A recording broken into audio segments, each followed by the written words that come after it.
under the quiet night sky, the universe is secretly unfolding its most violent extremes. Blazing orbits, furious stars, and abyssal realms where time itself melts away. We are small, yet our hunger for understanding drives us to face this cosmic fury. Share your thoughts in the comments. What part of the universe chills you yet pulls you closer? Together, we'll step into that mystery. And it all begins with a question that seems simple yet opens the gates of wonder. Why is the universe filled with such chaotic and violent orbits?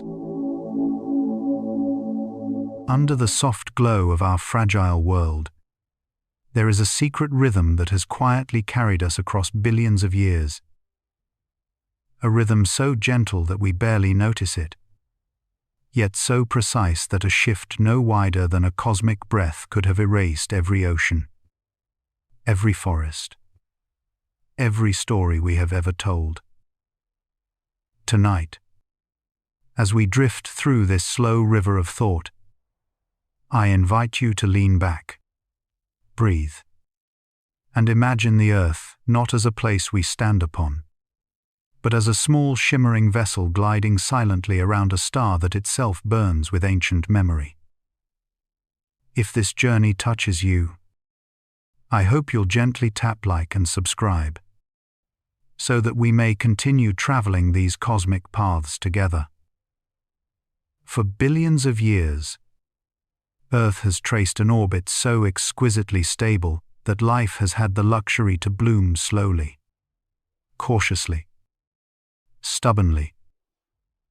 From the first fragile chains of organic molecules drifting through primordial oceans, to the forests that whisper with the wind, to the neurons in your mind firing softly as you listen now. Everything exists because our world has kept the same gentle distance from the sun. Not too close, where oceans would boil into steam, nor too far, where continents would be encased in ice thicker than mountains. Carl Sagan once said, "We are the offspring of a stable star and a stable orbit," a reminder that fragility and miracle often walk hand in hand.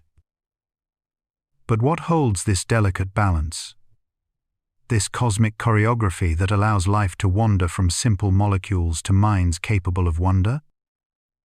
The answer rests in the silent conversation between Earth's forward motion and the Sun's gravity. Two forces locked eternally in a cosmic embrace. Earth moves swiftly 30 kilometers each second, a speed beyond imagination. And yet, this motion does not fling us into the cold abyss because the sun pulls us inward with a steady hand. Not harshly, not violently, but with the soft insistence of an ancient parent guiding its child around a circle older than biology itself. Isaac Newton once described gravity as a force that acts at a distance without physical contact. But perhaps it feels less like a force and more like a bond, a connection woven deep into the fabric of space-time.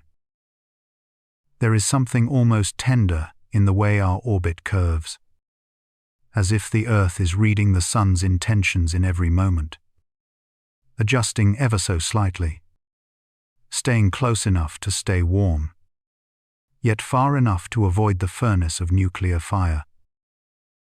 In that narrow zone, the habitable zone, liquid water can exist, and with it, the chemistry of life. Our orbit is nearly circular, so the distance between Earth and Sun changes only gently through the year. Without this circularity, we would swing wildly between scorching heat and suffocating cold. A world constantly resetting itself, never able to hold life long enough for evolution to take root.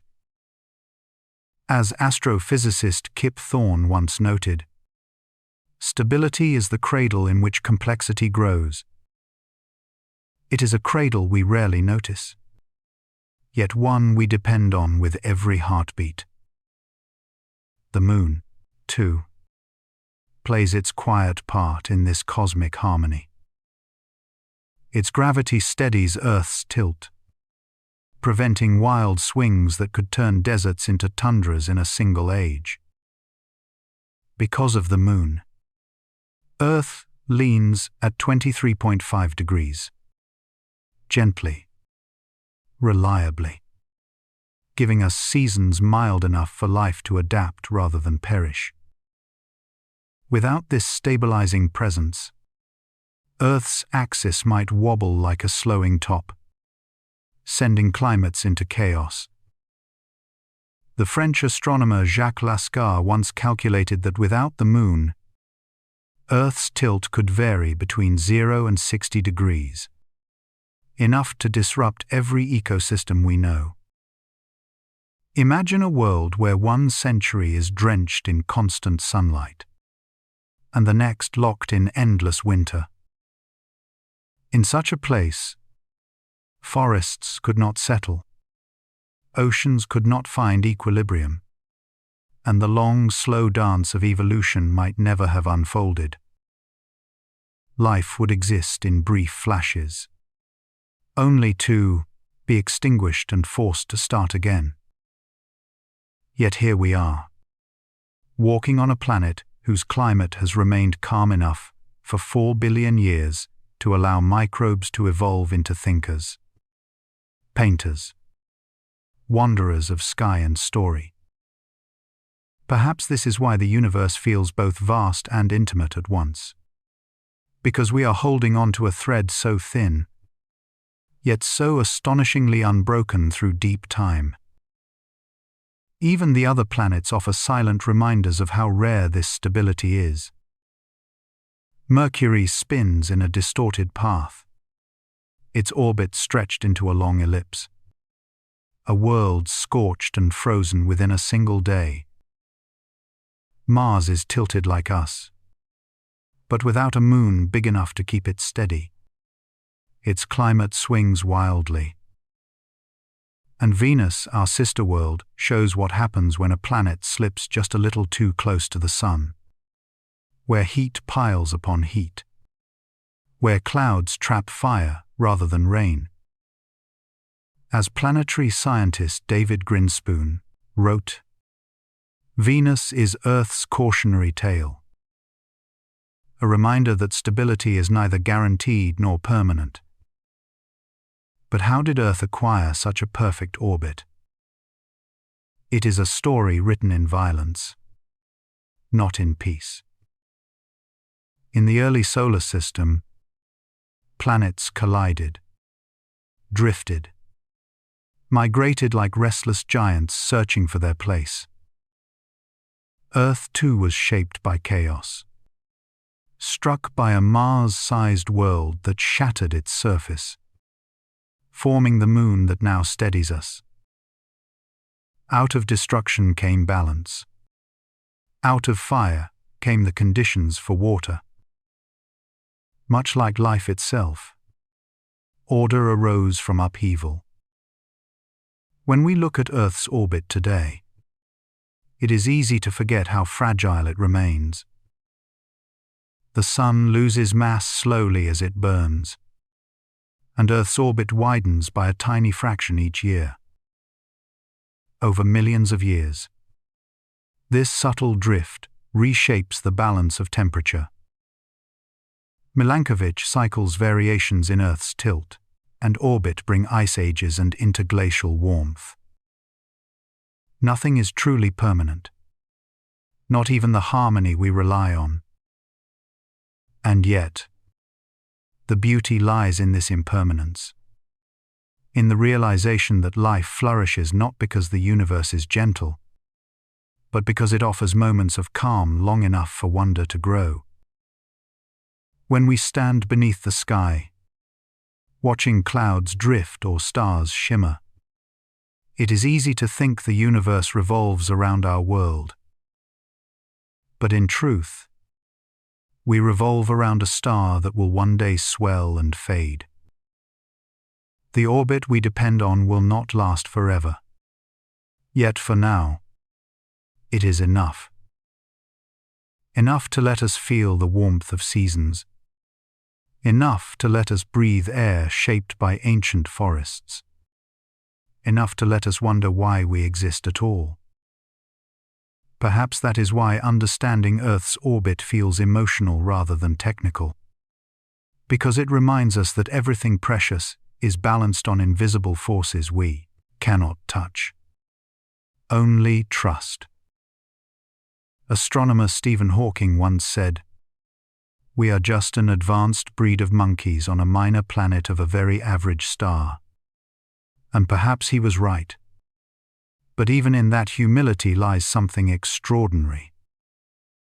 We are aware, conscious, capable of awe. Our orbit has not only shaped our climate, it has shaped the rise of thought itself. So as you listen now, drifting through these quiet reflections, let yourself feel the softness of that cosmic cradle.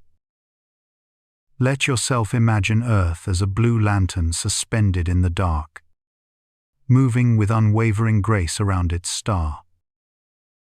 Every sunrise, every tide, every ancient fossil, every whispered prayer owes its existence to the stability of that path. In this vast cosmos where chaos is the rule, we live in a rare oasis where order has prevailed just long enough for us to open our eyes. If these thoughts stir something in you, even a tiny spark of cosmic curiosity, I would be grateful if you like and subscribe. Not as a gesture of habit, but as a way to continue walking these quiet starlit roads together. For every journey begins with a single question, and every question leads us deeper into the universe's unfolding story. And now, with our hearts steadied and our minds open, we drift toward the next great mystery waiting for us in the dark. Under the soft glow of our fragile world, there is a secret rhythm that has quietly carried us across billions of years. A rhythm so gentle that we barely notice it, yet so precise that a shift no wider than a cosmic breath could have erased every ocean, every forest, every story we have ever told. Tonight, as we drift through this slow river of thought, I invite you to lean back, breathe, and imagine the Earth not as a place we stand upon, but as a small, shimmering vessel gliding silently around a star that itself burns with ancient memory. If this journey touches you, I hope you'll gently tap like and subscribe, so that we may continue traveling these cosmic paths together. For billions of years, Earth has traced an orbit so exquisitely stable that life has had the luxury to bloom slowly, cautiously, stubbornly. From the first fragile chains of organic molecules drifting through primordial oceans, to the forests that whisper with the wind, to the neurons in your mind firing softly as you listen now. Everything exists because our world has kept the same gentle distance from the sun. Not too close, where oceans would boil into steam, nor too far, where continents would be encased in ice thicker than mountains. Carl Sagan once said, "We are the offspring of a stable star and a stable orbit." A reminder that fragility and miracle often walk hand in hand. But what holds this delicate balance? This cosmic choreography that allows life to wander from simple molecules to minds capable of wonder? The answer rests in the silent conversation between Earth's forward motion and the Sun's gravity. Two forces locked eternally in a cosmic embrace. Earth moves swiftly, 30 kilometers each second. a speed beyond imagination. And yet, this motion does not fling us into the cold abyss because the sun pulls us inward with a steady hand. Not harshly, not violently, but with the soft insistence of an ancient parent guiding its child around a circle older than biology itself. Isaac Newton once described gravity as a force that acts at a distance without physical contact. But perhaps it feels less like a force and more like a bond. A connection woven deep into the fabric of space-time. There is something almost tender in the way our orbit curves, as if the Earth is reading the sun's intentions in every moment, adjusting ever so slightly, staying close enough to stay warm, yet far enough to avoid the furnace of nuclear fire.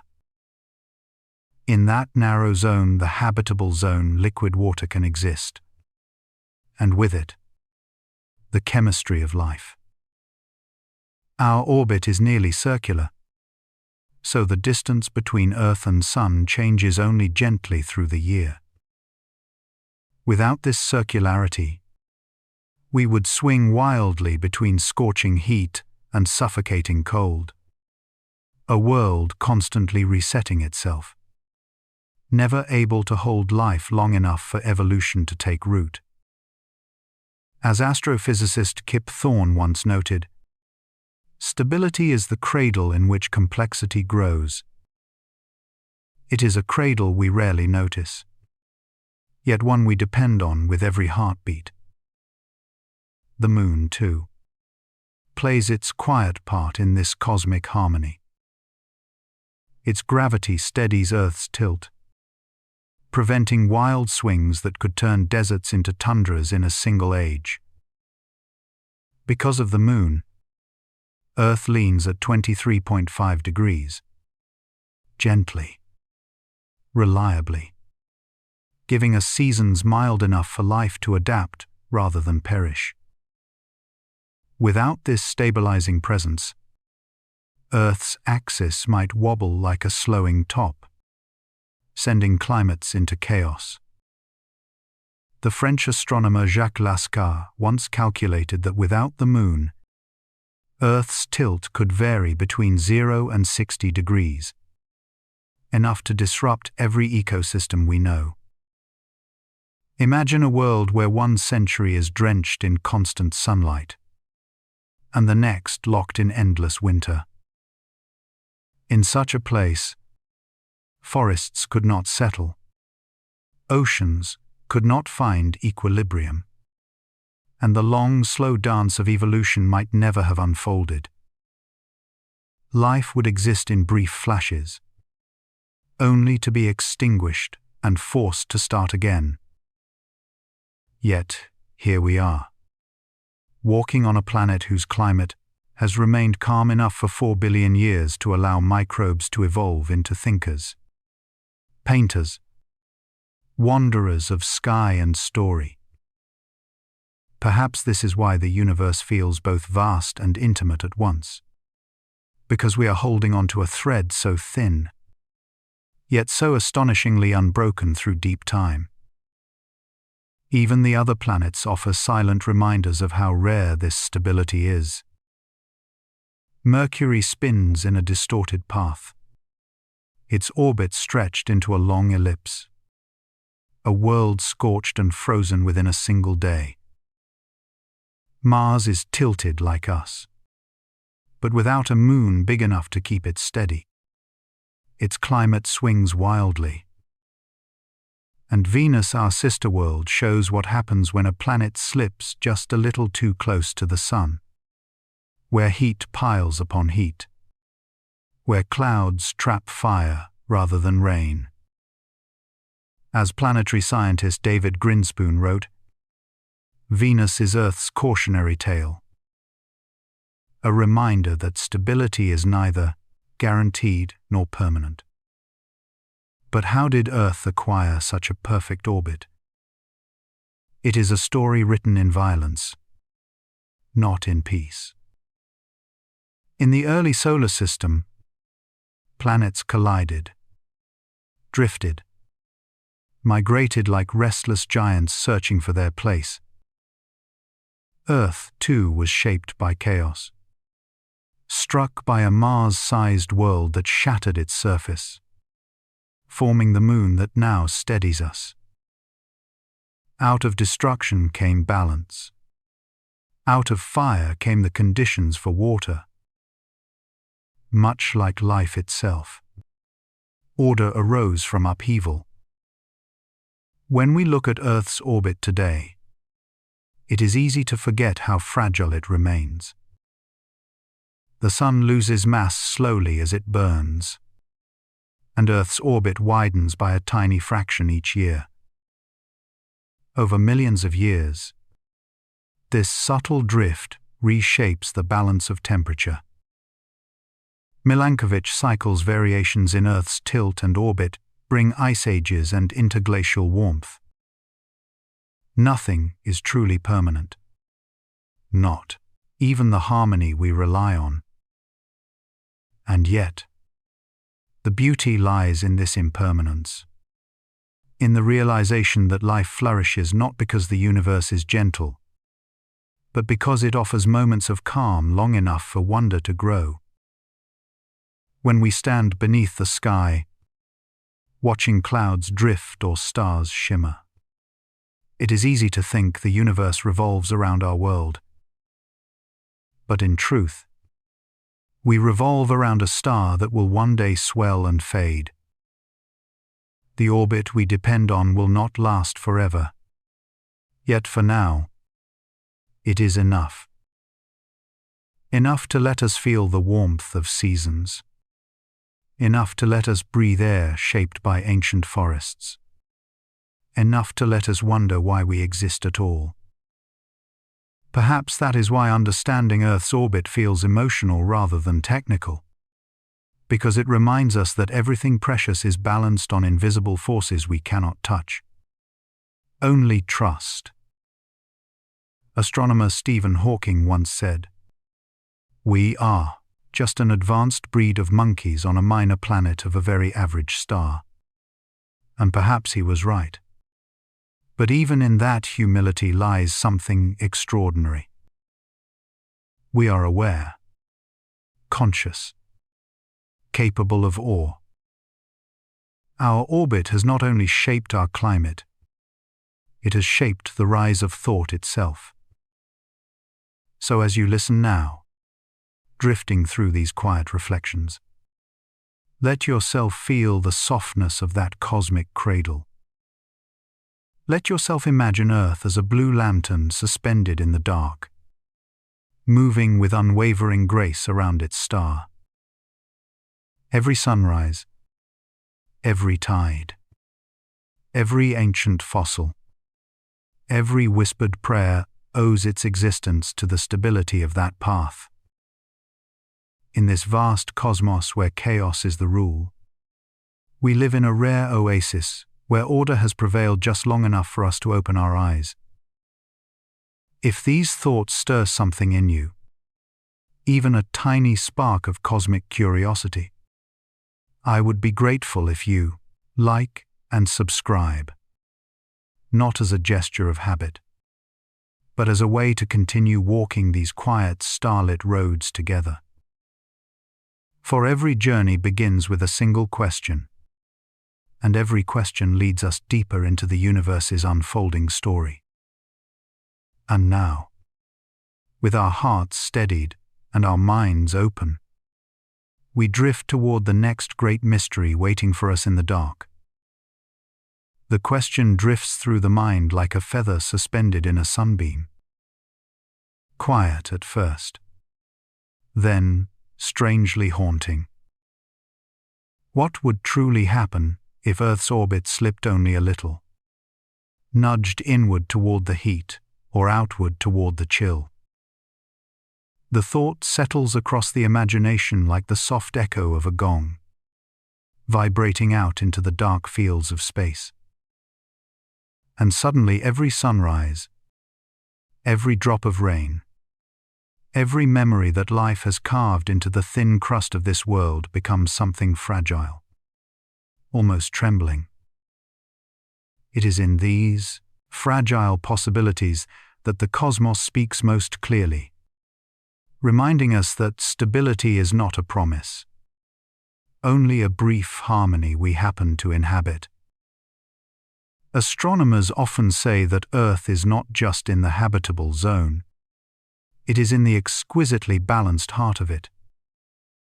Stephen Hawking once noted that life is only possible because certain physical laws take exact forms. And among those forms lies the orbit we take for granted each morning. We wake beneath a familiar sky. The path Earth traces around the Sun is not a perfect circle, but an almost circle.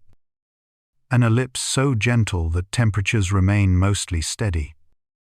Seasons cycle with patience, and oceans linger in their liquid cradle rather than flee into steam or lock forever into ice. A shift so small that no eye could see it from space could rewrite this story completely. Imagine first the path slipping inward, just a fraction of the cosmic scale. At first glance, nothing seems different. The sunrise glows gold. The morning air tastes familiar. But under that illusion, the seas begin to warm by degrees so small they hide inside the pulse of daily weather. Heat travels with the patience of an old river, carrying its message quietly, deep into the ocean's dark belly. Storms grow a little stronger, coastlines breathe a little heavier, and the dance of evaporation begins a slow crescendo. Water is tireless in its response to warmth, rising where it can, lingering where it must. The great cloud decks would thicken, trapping even more heat near the surface in a feedback the planet cannot silence. Astronomer Carl Sagan once warned that Venus is the lesson written in glowing letters across the sky, a world swallowed by its own greenhouse breath. And if Earth's orbit dips inward by a whisper, we begin reading the first lines of that same fiery script. The oceans, ancient and resilient, hold out for as long as physics allows. But physics allows only so much. A few thousand years into this warmer orbit, the seas begin their long process of surrender, evaporating into a dense envelope of steam that glows around the planet like a ghostly pearl. As water drifts upward, sunlight splits it into its atomic parts, leaking hydrogen into space like secrets lost to the void. Slowly, inexorably, Earth becomes less blue, less ocean, less alive. Perhaps future civilizations on distant worlds would one day point their telescopes at this barren jewel, wondering what happened to the world that once shimmered with continents and cloud shadows. But if the orbit slips outward instead, if Earth drifts into the quiet outskirts of the sun's warmth, another fate unfolds. A single step away from the fire may seem harmless, but in the language of thermodynamics, it is a step toward a long winter that never ends. The first sign would be the growing silence of the rains, storms losing their breath, clouds thinning like old parchment. Snow falls where it never fell before, lingering even in the generous light of late spring. Ice sheets begin marching outward from the poles, slow but unstoppable. Their weight bends continents. Their cold breath chills the wind across the entire globe. Eventually the oceans freeze at the edges, then farther in, then farther still, until Earth becomes a pale orb suspended in the dark, a quiet world wrapped in white. Scientists call this possibility snowball Earth, a phrase gentle enough to hide the devastation it implies. The geologist James Lovelock once said that a planet is a living system, breathing, reacting, and evolving to maintain its internal balance. But a shift in orbit is a force beyond any internal remedy. Life retreats into narrow refuges, volcanic oases under the ocean, pockets of warmth near tectonic vents. The rest of the surface sleeps beneath a crystalline silence. Seasons flatten into a monotony of frost. Light glitters across ice fields that stretch for thousands of miles, and the sound of liquid water becomes as rare as a whispered dream. Both paths, inward and outward, reveal the same truth. Earth does not sit in its orbit by right, but by grace. The cosmos offers no guarantee of permanence, only a momentary window in which chemistry wakes, arranges itself into cells, and dreams into consciousness. The astronomer Neil deGrasse Tyson once remarked that we are atoms with curiosity, the universe striving to understand itself. And to understand ourselves is to understand the thinness of the balance that allows us to exist at all. When we ask what happens if Earth's orbit shifts, we are really asking something deeper.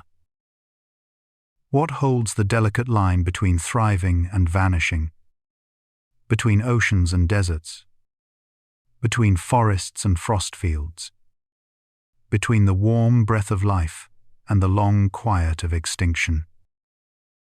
In the soft rhythm of these questions, the universe seems to answer with a whisper rather than a shout, reminding us that harmony is always temporary, always conditional. And yet, perhaps there is beauty in that impermanence. Perhaps the fragility of our orbit makes each sunrise softer, each ocean shimmer brighter, each human gesture more profound. For a world that could freeze or burn with a shift too small to measure by sight has somehow remained steady for billions of years, steady enough for continents to wander, for life to bloom and retreat and bloom again, for memory to take root in neural webs, and for consciousness to rise and look back at the cosmic sea from which it emerged. If Earth drifted even slightly outward, our cities would become lanterns trapped in ceaseless winter. If it drifted inward, our oceans would billow into steam and vanish into the dark. But balanced where it is, Earth becomes a cradle, a rare sanctuary in a universe of extremes. It floats through the void like a fragile lantern, warmed from within, brimming with the only known life in the vastness around it. So the question returns again, gentle at first, then pulsing with quiet gravity. What happens if Earth's orbit shifts only a little, toward heat, or toward cold? We know the science, but the heart hears something deeper. It hears a reminder to cherish the narrow river of stability we drift within, to marvel at the improbable balance that holds oceans liquid, skies blue, and forests green, and to remember that in a universe sculpted by chaos, order is an exquisite accident. And perhaps that is the real answer, not a prediction of doom, but an invitation to awe. For the orbit we inhabit is a cosmic poem, written in motion, refined over eons, fragile as breath. And as long as it holds, life will continue its quiet experiment, reaching, wondering, and remembering that even the slightest shift could rewrite everything we know. In the soft hush between starlight and silence, where the universe exhales its ancient breath, a quiet question rises like a ripple across the cosmic sea. Why does gravity weave its invisible threads through the dark, gathering worlds into curves and loops instead of letting them fall or flee? Why does a planet dance instead of collapse? Why does it wander without ever drifting away? The answer is older than suns, older than the first spark that lit the void.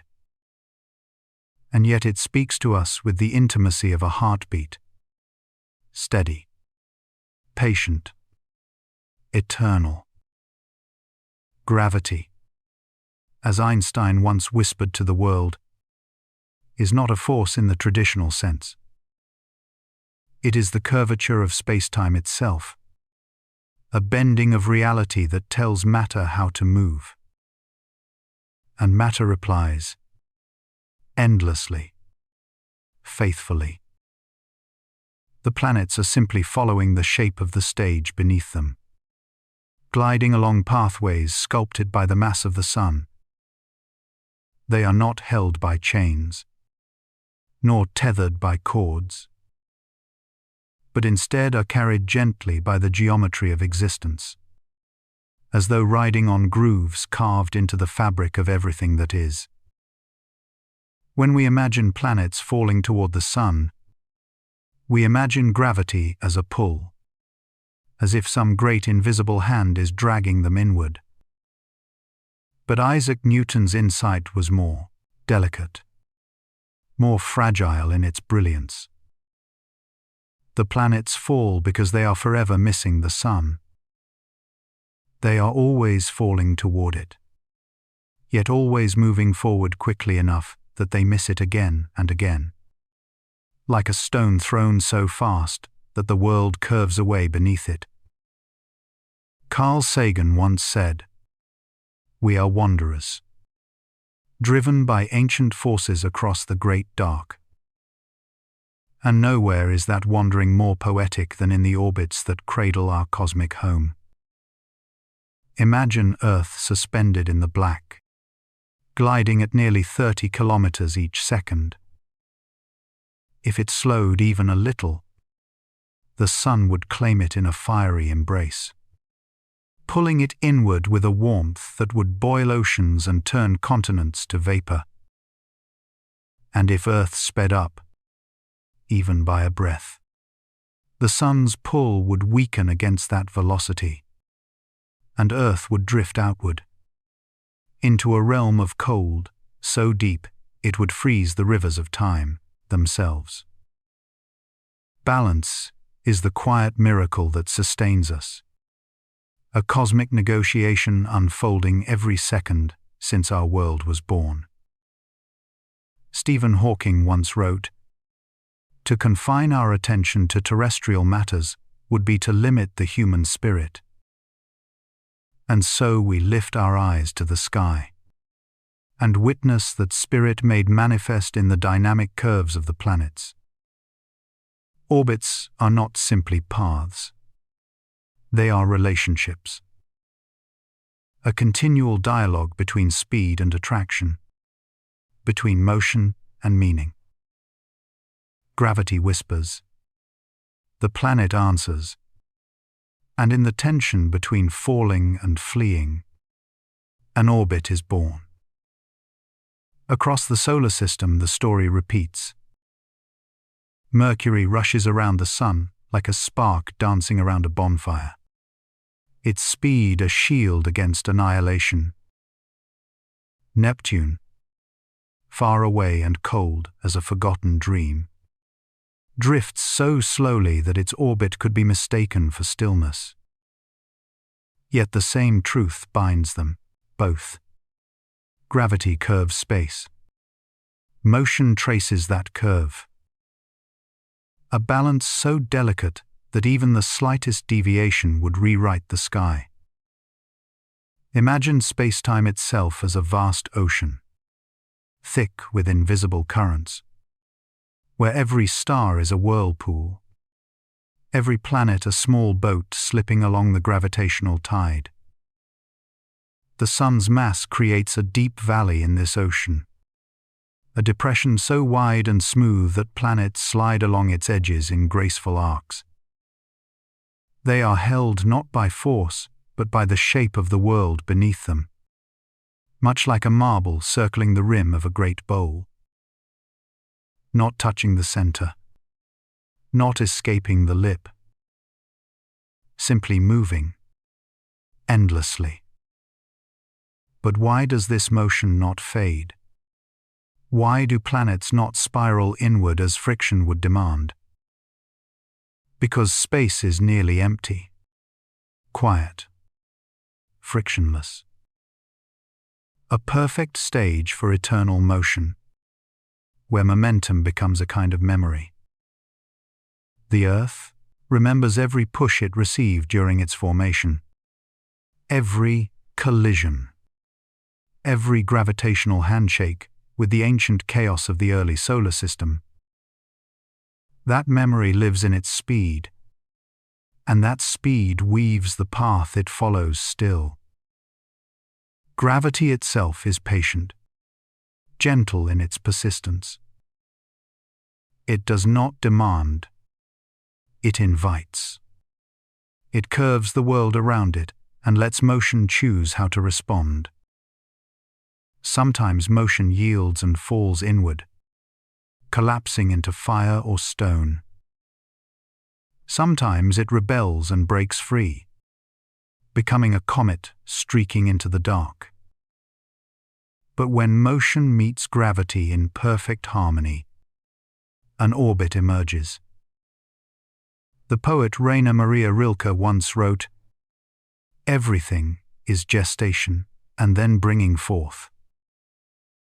And so it is with the dance between stars and planets, born of collapse, shaped by fire, and carried forward by an unbroken conversation between weight and speed. The cosmos grows, these orbits the way trees grow rings, as markers of time, of memory, of the infinite patience of natural law. To understand why planets neither fall nor flee, we must see them not as objects on a track, but as travelers in a curved realm.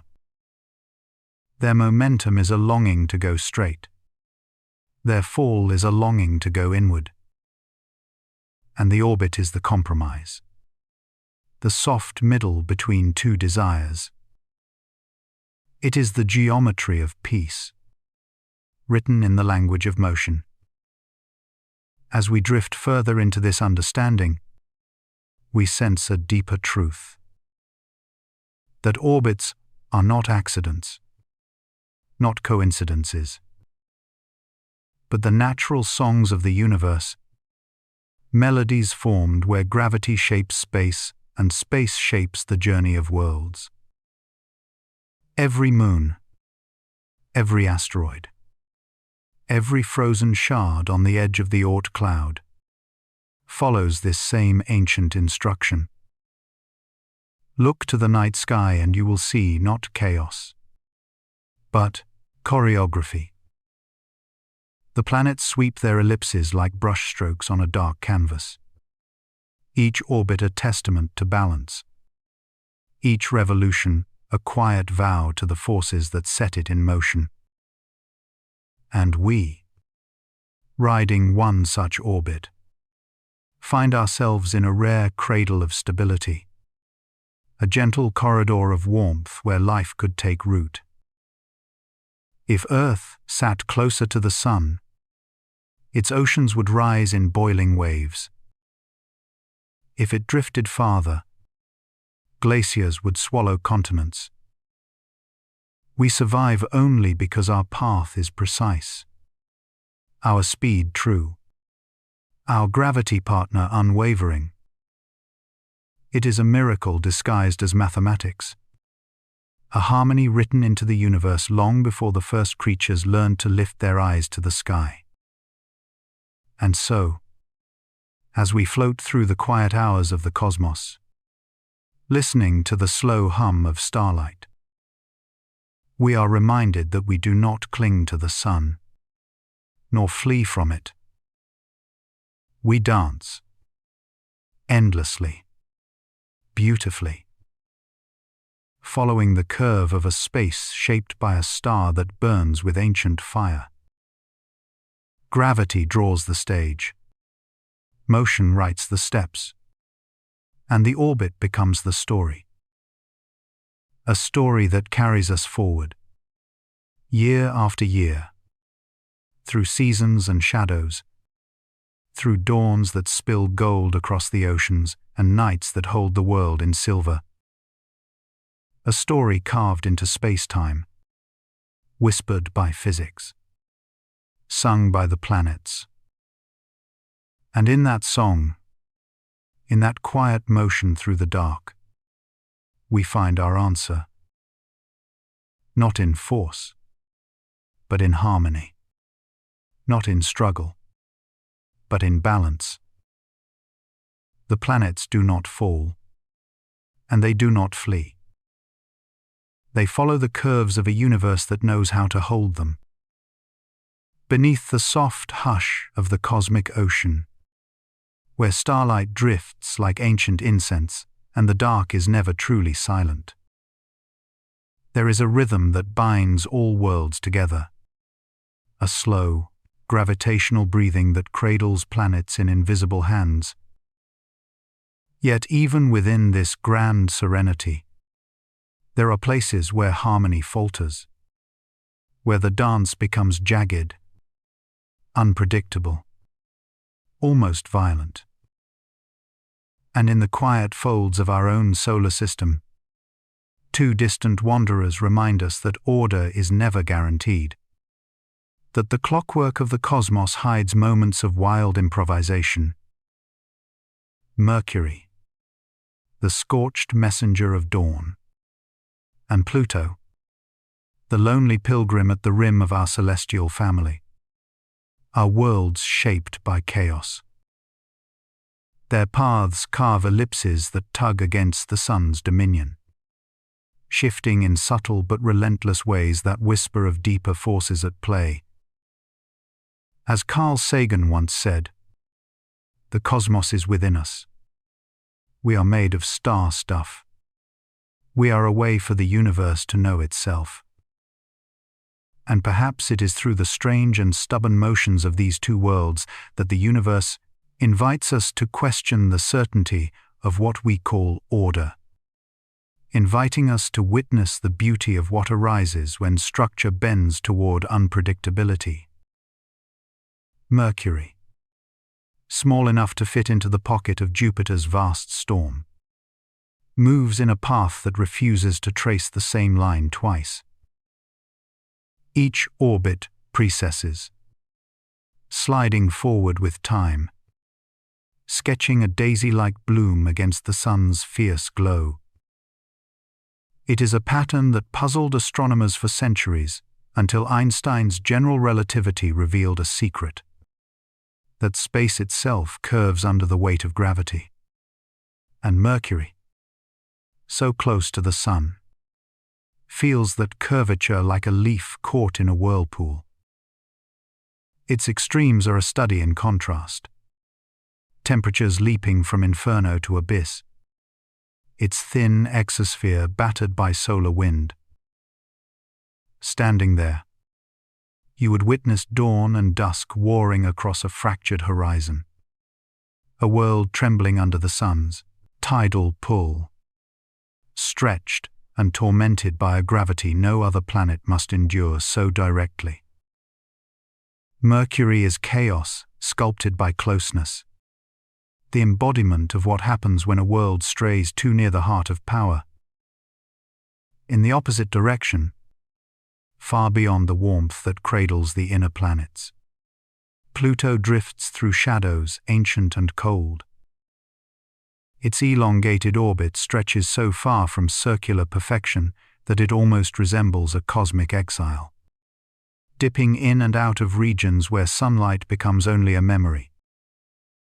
Sometimes, Pluto wanders closer than Neptune, as if seeking temporary refuge in a warmer realm. And then it retreats again, slipping back into an arc of deep freeze, where nitrogen snow drifts in silence and methane ice breathes faintly beneath a fragile sky. Pluto's atmosphere grows and collapses in a cycle that spans centuries, a frozen inhaling and exhaling dictated by distance. As the Sun approaches in Pluto's long journey, the air thickens, frost sublimates, and the world awakens ever so slightly. Then, as it drifts outward again, the atmosphere snows back to the ground, returning Pluto to a state that borders between existence and absence. The planetary scientist Alan Stern once noted, "Pluto shows us how complex a small world can be. And in its orbit, in its refusal to obey the simplicity we once expected of distant bodies, Pluto reminds us that the universe does not measure worth by size or brightness. It crafts stories even in the dimmest corners, layering mysteries where we least expect them." Together, Mercury and Pluto form a strange duality, one scorched by nearness, the other frozen by remoteness. One trapped in a gravitational snare so tight that its orbit warps under pressure, the other drifting in a cosmic ellipse so wide that seasons last generations. And yet their extremes reveal the same truth, that order in the solar system is not as rigid as it seems. Beneath the elegance of planetary motion, chaos murmurs, subtle but ever present. These worlds are proof that the architecture of our celestial home is more fluid than we imagined, more alive, more unpredictable. Mercury's path bends space. Pluto's path bends expectation. And in their bending, they echo a deeper principle of the cosmos, that stability is a temporary grace, not a guarantee. We often imagine the solar system as a perfect model of celestial order, planets circling in obedient repetition. But perhaps that is only because Earth occupies a rare island of calm, a place where orbital eccentricity is gentle enough to nurture oceans, climate, and the long patience needed for life to kindle.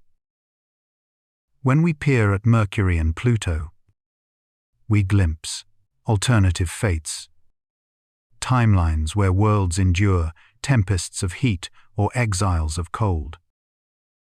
We glimpse a solar system that could have been merciless, had Earth's own orbit wandered just a little farther from harmony. The astrophysicist Kip Thorne once wrote, "The universe is under no obligation to make sense to us." And these wandering planets make that truth palpable, their chaotic motions reminding us how thin the line is between stability and disarray. In Mercury's distorted loop, we witness the Sun's dominion expressed with raw intensity. In Pluto's drifting arc, we witness distance stretched to the edge of meaning. They are opposites, yet their message is the same. The universe is a tapestry woven from both pattern and deviation, from order and defiance. And in this blend, in this delicate and sometimes violent tension, beauty arises. If one listens closely, Mercury seems to hum a note of urgency, a trembling reminder of how fiercely the cosmos can grip its creations. Pluto whispers a colder melody, a hymn of solitude, carrying the long echo of a world that survives on the outskirts of warmth. Their orbits are not mistakes, not flaws in an otherwise perfect system. They are chapters in the solar system's autobiography, stories of formation, migration, and memory. They reveal the scars left by ancient collisions, gravitational tussles, and the lingering fingerprints of the early sun's chaotic youth. And perhaps, as we drift deeper into understanding, we realize something quietly profound. That chaos is not the opposite of order, but its companion. Without Mercury's distortion, we may never have confirmed Einstein's vision of curved spacetime. Without Pluto's wandering, we may never have grasped the complexity of worlds once dismissed as minor. Both planets expand the boundaries of what the solar system can be, revealing that even in a seemingly symmetrical cosmic dance, individuality persists. And so, in their extremes, Mercury and Pluto show us that the universe is not a machine grinding predictably through the dark. It is a living sea, a realm where motion carries story, where every orbit is a poem written in gravity. They remind us that our search for cosmic understanding is not only a scientific pursuit, but a spiritual one. To witness chaos is to witness creativity. To witness unpredictability is to witness possibility. Perhaps, in some quiet way, these distant worlds hold up a mirror to ourselves, showing that life too is shaped by extremes, balanced by delicate forces we rarely notice. And just as Mercury and Pluto continue their wandering, so do we, drifting through our own orbits of time, learning, adapting, searching, until one day, as we look back upon this fragile world we call home, we may find comfort in knowing that even in the midst of cosmic chaos, harmony can emerge. For the universe, in all its extremes, is not trying to frighten us.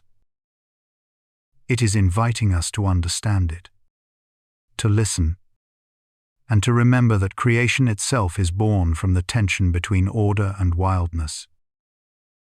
In the quiet cradle of the cosmos, where light drifts like ancient incense through halls of invisible geometry, there exists a place so strange that even the bravest equations hesitate at its threshold.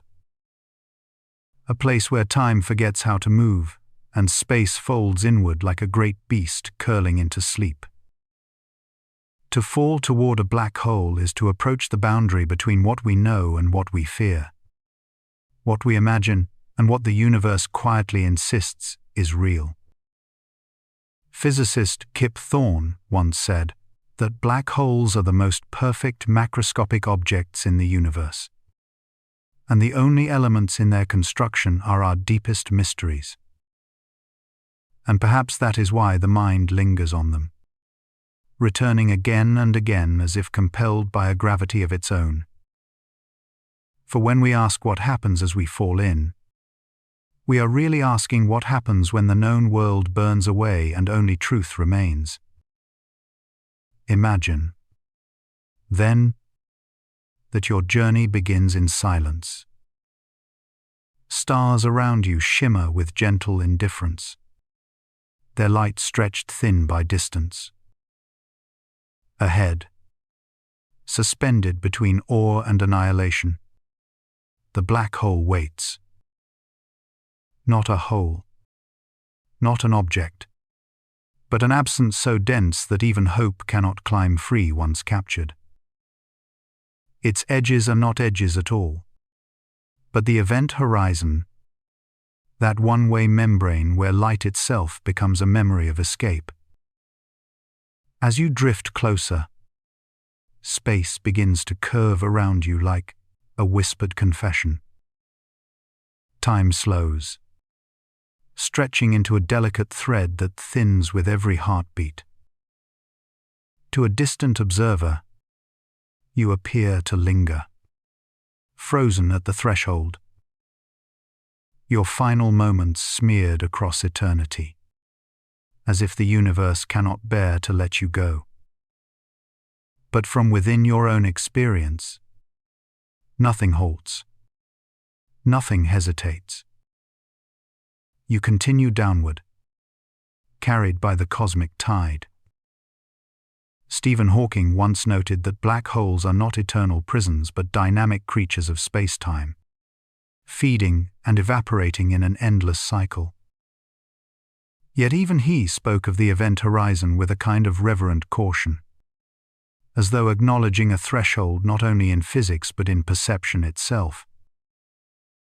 For as you meet that veil, a strange and subtle transformation begins. The gravity increases, not evenly, not gently. Your feet, being closer to the center, feel a stronger pull than your head. The difference grows faster than intuition can measure, faster than comprehension can comfort. And slowly, inevitably, you begin to stretch.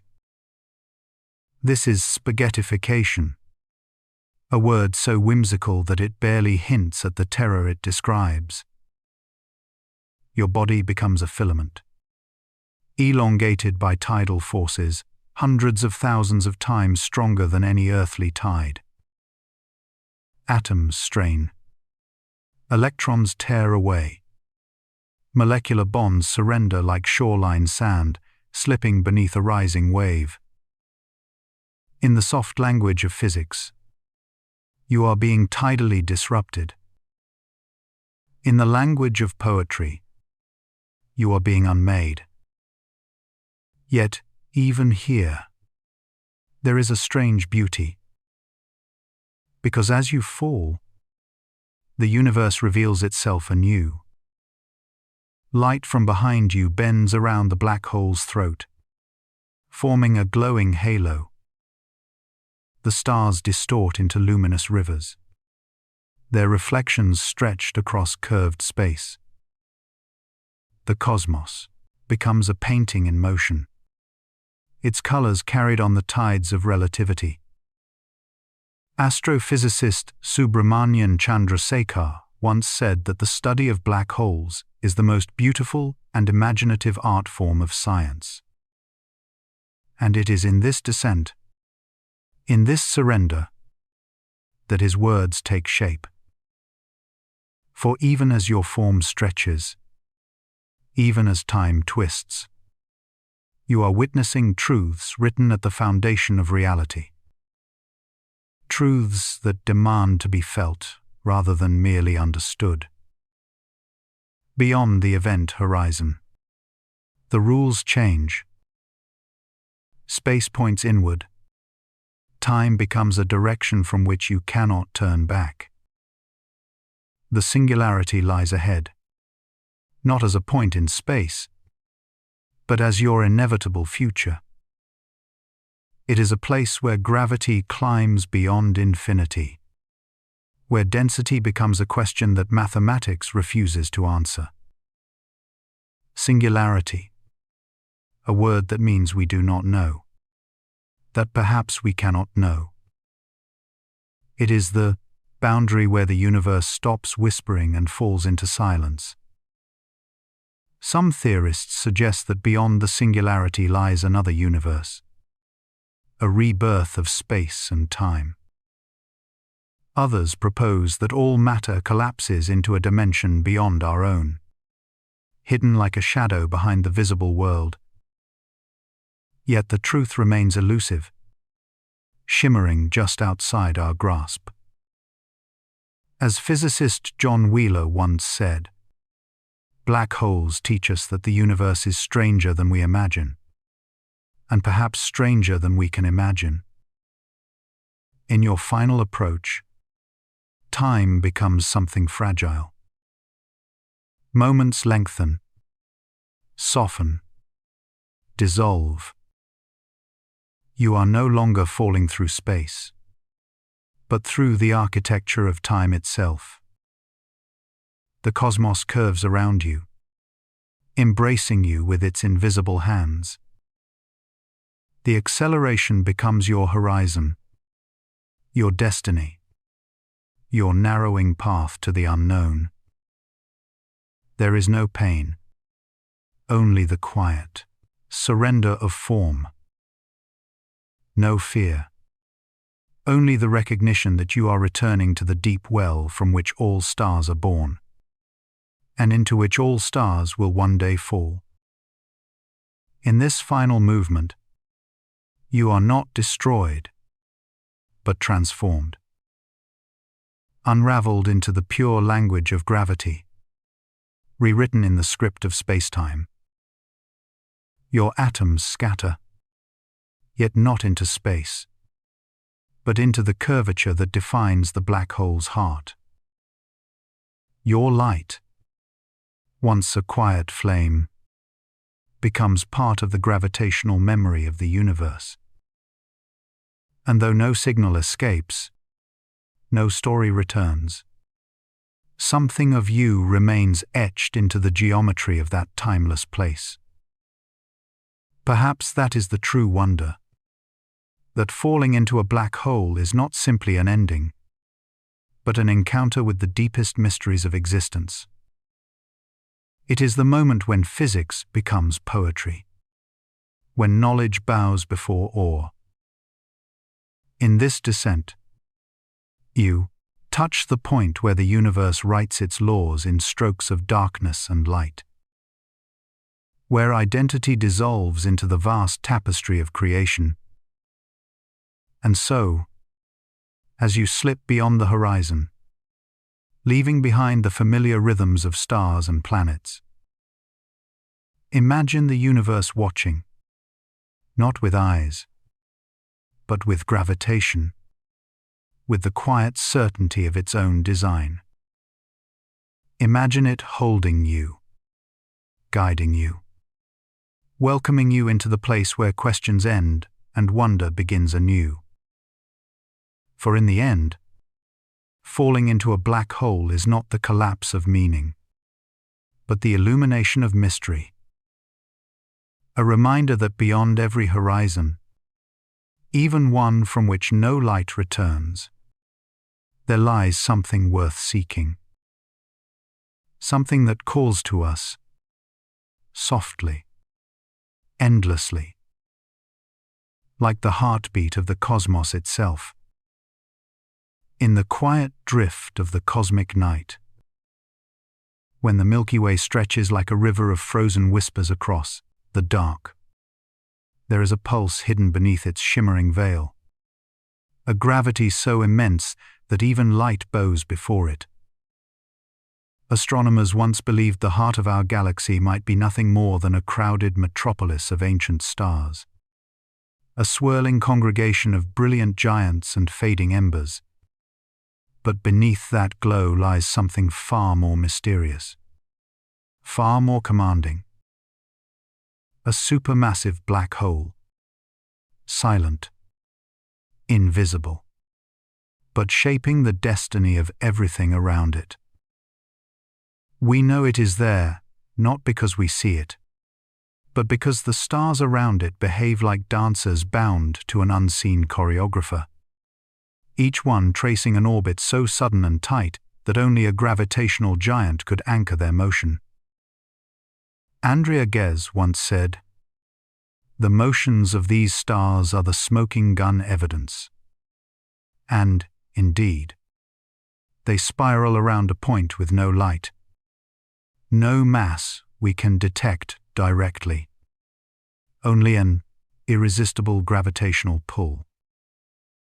In the warm hum of cosmic meditation, you can imagine these stars as lanterns, circling a well of perfect darkness, their paths revealing what their eyes cannot.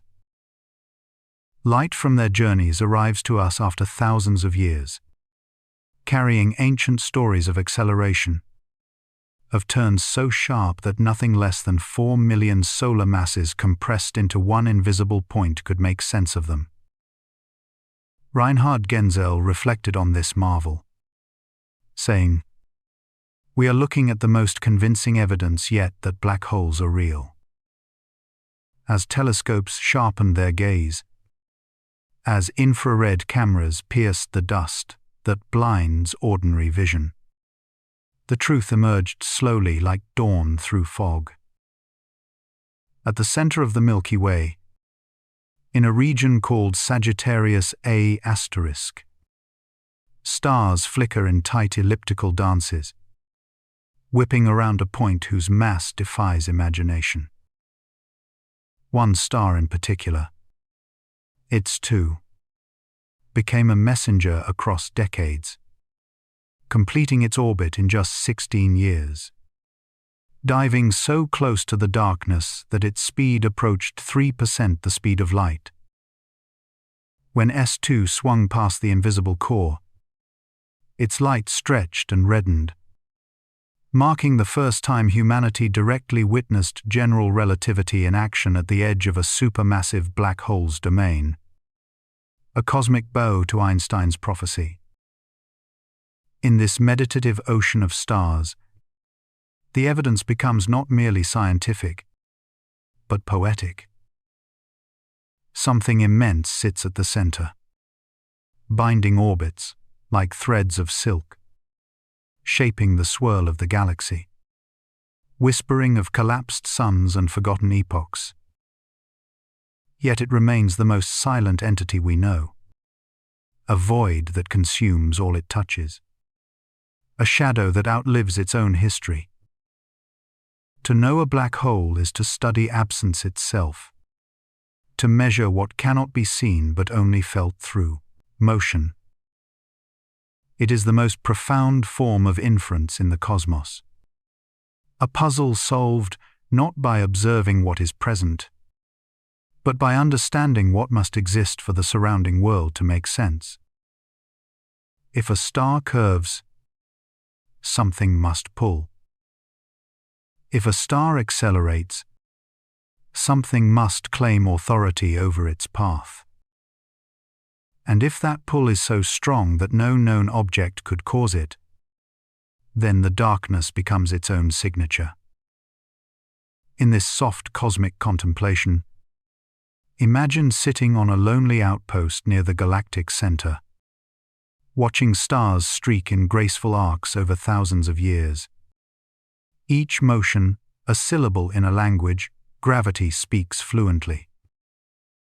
The black hole itself remains hidden, cloaked in perfect silence, but everything around it sings of its presence. Scientists listen to that song closely, using giant mirrors atop Mauna Kea, adaptive optics that tame atmospheric turbulence, and instruments precise enough to detect a star shifting as if a fingertip had brushed it across the sky. The more we watched, the clearer the message became. A supermassive black hole is the only possible conductor of this cosmic symphony.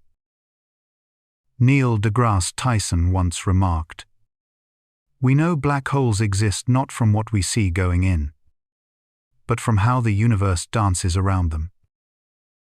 And indeed, the Milky Way dances, trembles, rotates like a vast celestial wheel, all because of the massive anchor at its core. Even the shape of our galaxy, its luminous arms, its swirling embrace, owes its harmony to the presence of Sagittarius A*. Without it, stars would wander more chaotically, the spiral would lose coherence, and the galactic rhythm that has endured for billions of years would unravel. Thus, the black hole is both destroyer and stabilizer, devourer and architect. To understand this paradox is to glimpse the strange morality of the cosmos, where creation and annihilation share the same gravity well, where darkness gives the galaxy shape, and emptiness becomes the source of structure. As we drift through this reflection, we find that the question, "How do we know?" transforms into a meditation on how science listens, how light carries clues, how motion tells a deeper truth than vision. We know because the stars have spoken, because their paths are confessions, because their acceleration is testimony sunlit with 1,000 ancient flares. And in those paths, we hear the echo of Einstein's words. The fabric of space-time is altered by mass, a soft, inevitable, cosmic law. Every orbit becomes evidence, every shift a word, every curve a whisper of the giant that dwells in darkness. In this meditative stream, you begin to sense the profound quietude around Sagittarius A*, a quiet, not of peace, but of gravity too deep for sound. If we could hover there, drifting just outside the event horizon, we would see the galaxy rotate like a lantern-lit wheel, a billion suns carried in stately procession. And beneath us, an abyss without surface, without reflection, without mercy or malice, only gravity. We know the black hole exists because the universe could not behave this way without it, because the dance of stars is too tight, too sharp, too precise, because only something infinitely dark could produce something so beautifully ordered. And as we drift back from that imagined vantage point, returning to our small blue world, we carry with us a sense of scale, of humility, of awe. For somewhere 26,000 light-years away, in a region of space we will never touch, an invisible titan holds the galaxy together while revealing itself only through the poetry of motion. It reminds us that some truths are learned not by looking directly, but by watching the world react, by listening to the music around a silent center. And so the question remains gently open in your mind, drifting like starlight across distance. How many other unseen giants shape the cosmos we have yet to understand? And what dances might reveal them next? In the quiet furnace at the heart of our star, deep beneath its glowing surface, where pressure folds space like silk and heat trembles at the edge of imagination, light is born in a place no human eye will ever see. It begins as a whisper of energy, a single photon summoned from the collision of nuclei struggling to fuse into something new. A tiny fragment of radiance released in a moment of unimaginable violence. Scientists often say that the sun is not simply shining. It is, remembering its own creation with every pulse of fusion. And so a photon begins its journey, not as the gentle warmth that touches your skin, but as a burst of gamma light fierce enough to tear atoms apart. In that hidden core where hydrogen becomes helium, where gravity presses matter to densities heavier than myth, the photon does what all photons are destined to do. It moves outward at the speed of light. Yet in that same breath, it collides with a particle of plasma and is swallowed whole. This is the paradox of its existence. A creature of pure motion, trapped in a world where nothing can move freely. a traveler born to run but forced to crawl. As physicist Hans Bethe once said, "Inside a star, nothing is allowed a straight path." The plasma of the sun is no gentle sea. It is a storm of electrons ripped from their atoms. A chaos so dense that photons stagger like lost wanderers, unable to find a direction.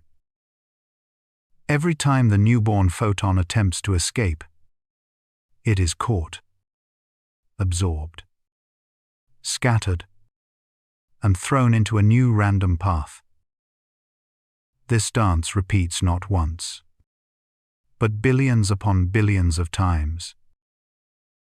And with every collision, the photon loses a little of its fierce energy, shedding its gamma nature, dimming into X-ray, then ultraviolet, then light we might one day see. It is as though the photon is being softened by the very star that created it, polished by adversity, sculpted into gentleness. Imagine this journey as a wandering soul in a labyrinth of fire, where each turn promises freedom but instead leads deeper into the maze. The radiation zone stretches outward for hundreds of thousands of miles, a region where the photon is trapped in eternal collision, never able to pause, never able to choose. Astrophysicist Caroline Porco once remarked, "Stars are not objects, they are processes." And here the process reveals its complexity. A star is not merely shining, it is struggling, transforming, releasing energy not in a straight line but in an ancient pilgrimage through chaos. For hundreds of thousands of years, or perhaps a million, the photon drifts outward like a pilgrim of light, nudged in random directions by the violent breath of the sun. Each collision is a moment of destruction and rebirth. The photon absorbed by an atom, then emitted again as something slightly different. It is almost poetic to think that the warmth you feel on your face when sunlight touches you began its life long before the first city was built, long before humans walked the earth. The light of today is the memory of a star from ages past. As the photon swims upward, the nature of the sun around it begins to change. The violent density of the radiation zone gives way to the churning convection layers. Here, heat rises and falls like cosmic weather, boiling currents carrying energy in vast loops that dwarf our planet. The photon is sometimes swept along, sometimes trapped again, sometimes dragged backward before finding its way forward once more. The sun breathes in slow motions of plasma, and the photon is merely a passenger riding the tides of a celestial storm. When it finally reaches the surface, after a voyage older than human civilization, its character is transformed. No longer the dangerous gamma pulse of its birth, it has become visible light, soft enough to illuminate, warm enough to nurture, gentle enough to sustain life on a distant blue world. This is the moment when it breaks free of the star that held it for so long. A final leap from the photosphere into open space. And suddenly, the photon moves as it always wished to move. In a straight line. Unbound. Pure speed and motion. Only then does the true miracle reveal itself. It takes the photon only 8 minutes to cross the void between the sun and the earth. 8 minutes after a million years of wandering in fire. 8 minutes to become warmth on your skin. The sparkle in ocean waves. The glow of dawn. "We are the children of light," wrote Carl Sagan. And perhaps he meant not only that we are made of stardust, but that every moment of life depends on a single photon that refused to surrender. Consider what it means for this light to reach us. How many generations of humans lived and died under sunlight whose birth predates their entire histories? How every leaf, every breath, every spark of life is powered by light, old enough to be called ancient. The photon's long struggle is woven into the quiet act of morning, into the turning of seasons, into the story of our world. When we look at the sun, we see simplicity, brightness, warmth. But beneath that surface lives a tale of endurance, of transformation, of chaos sculpting beauty. It reminds us that even the gentlest things can have violent beginnings, that even light must fight its way to freedom. And perhaps there is something deeply human in that, a reflection of our own journey through confusion, through darkness, searching for direction until one day we break through and shine. The next time sunlight touches your face, pause, breathe. Let it rest on your skin. You are feeling the end of a million-year voyage, a traveler from the heart of a star, a survivor of unthinkable odds. And in its warmth, perhaps you will sense the quiet truth that every photon carries. The universe is old, patient, and infinitely generous in the way it shares its light.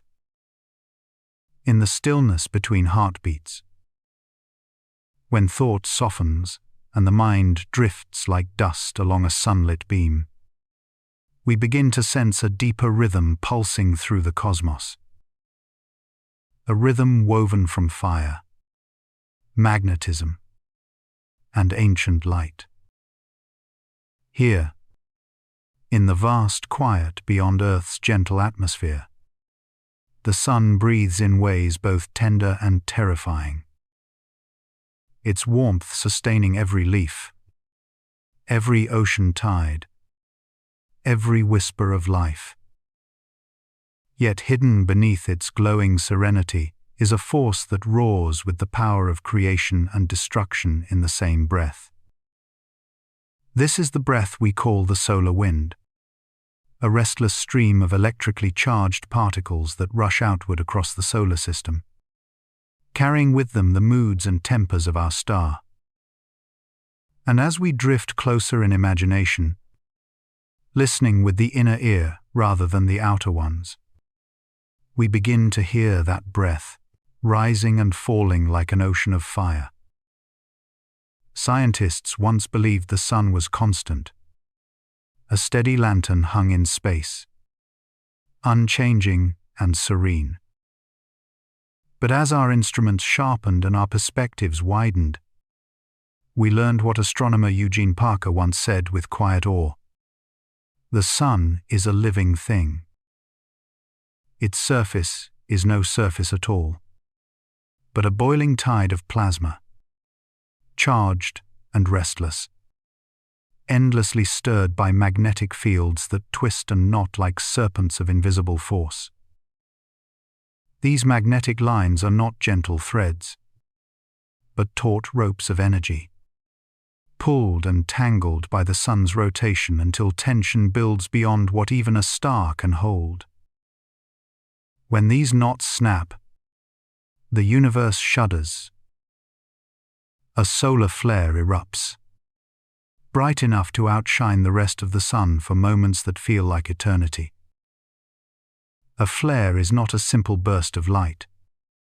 It is a magnetic scream, a sudden release of pent-up energy that accelerates particles to near the speed of light. These storms ripple through the solar wind, riding its currents like shockwaves across a sunlit sea.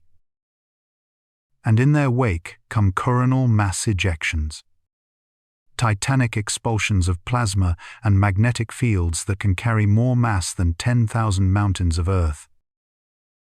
To watch them through the eyes of spacecraft is to witness something both beautiful and terrifying. A luminous arch lifts from the sun's limb, blooming like a slow-motion flower of fire, each petal a plume of charged particles. Then the arch collapses, hurling its contents outward, a billion tons of plasma riding the solar wind's invisible river. The physicist David Hathaway once remarked, "The sun is not quiet. It is wildly dynamic." And when we see these storms for ourselves, his words glide effortlessly into truth.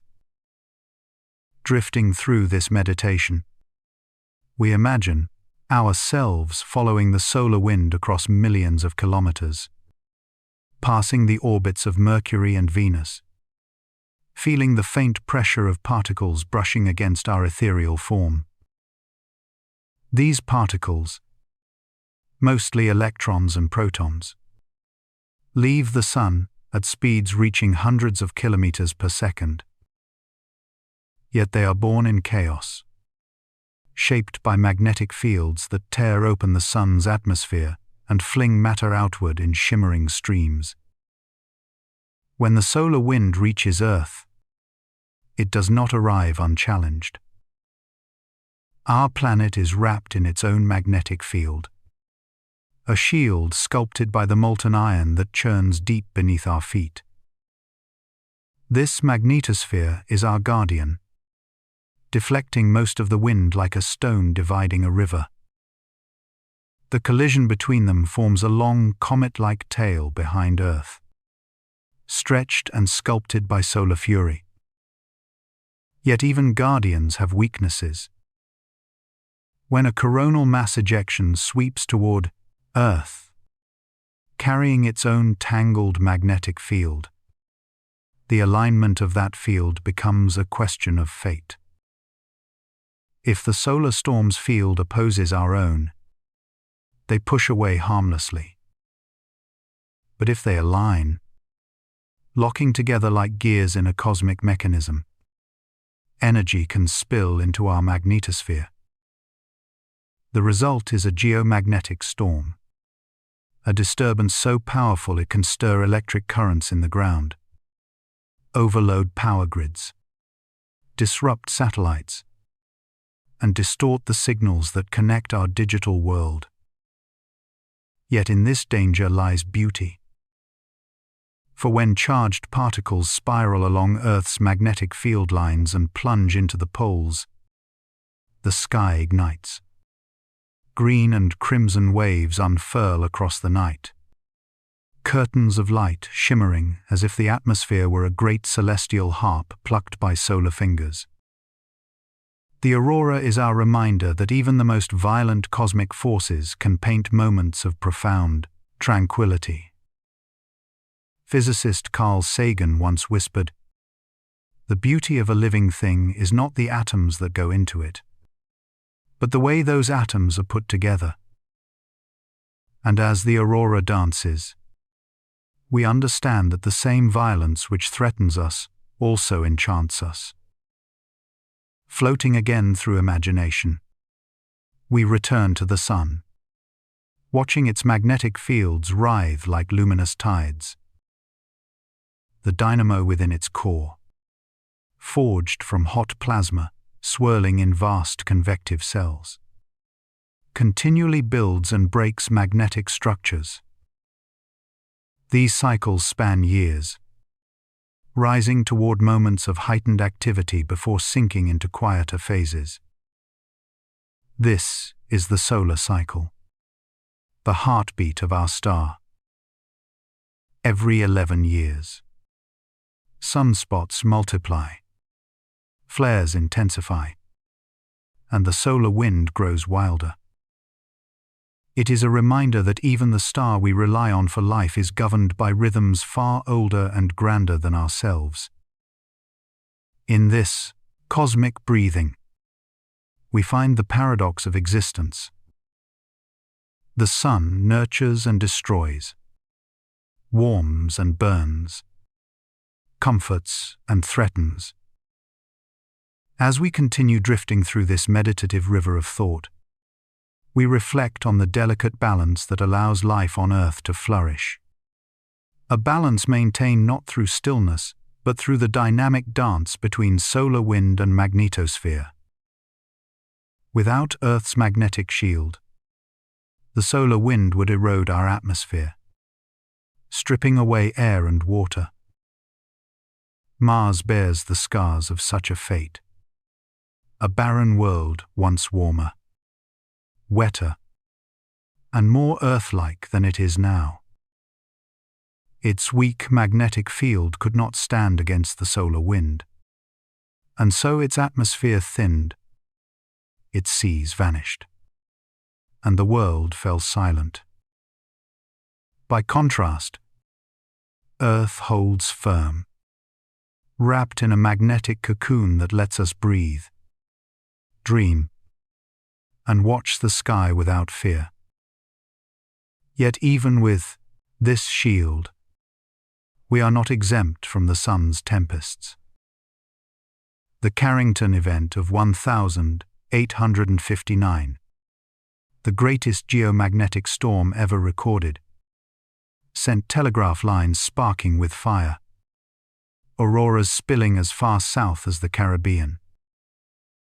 If a storm of that magnitude struck today, our world of satellites and electronics would tremble.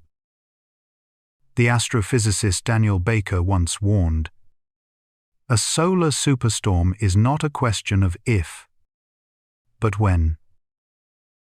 And still, in this tension between awe and vulnerability, there is meaning.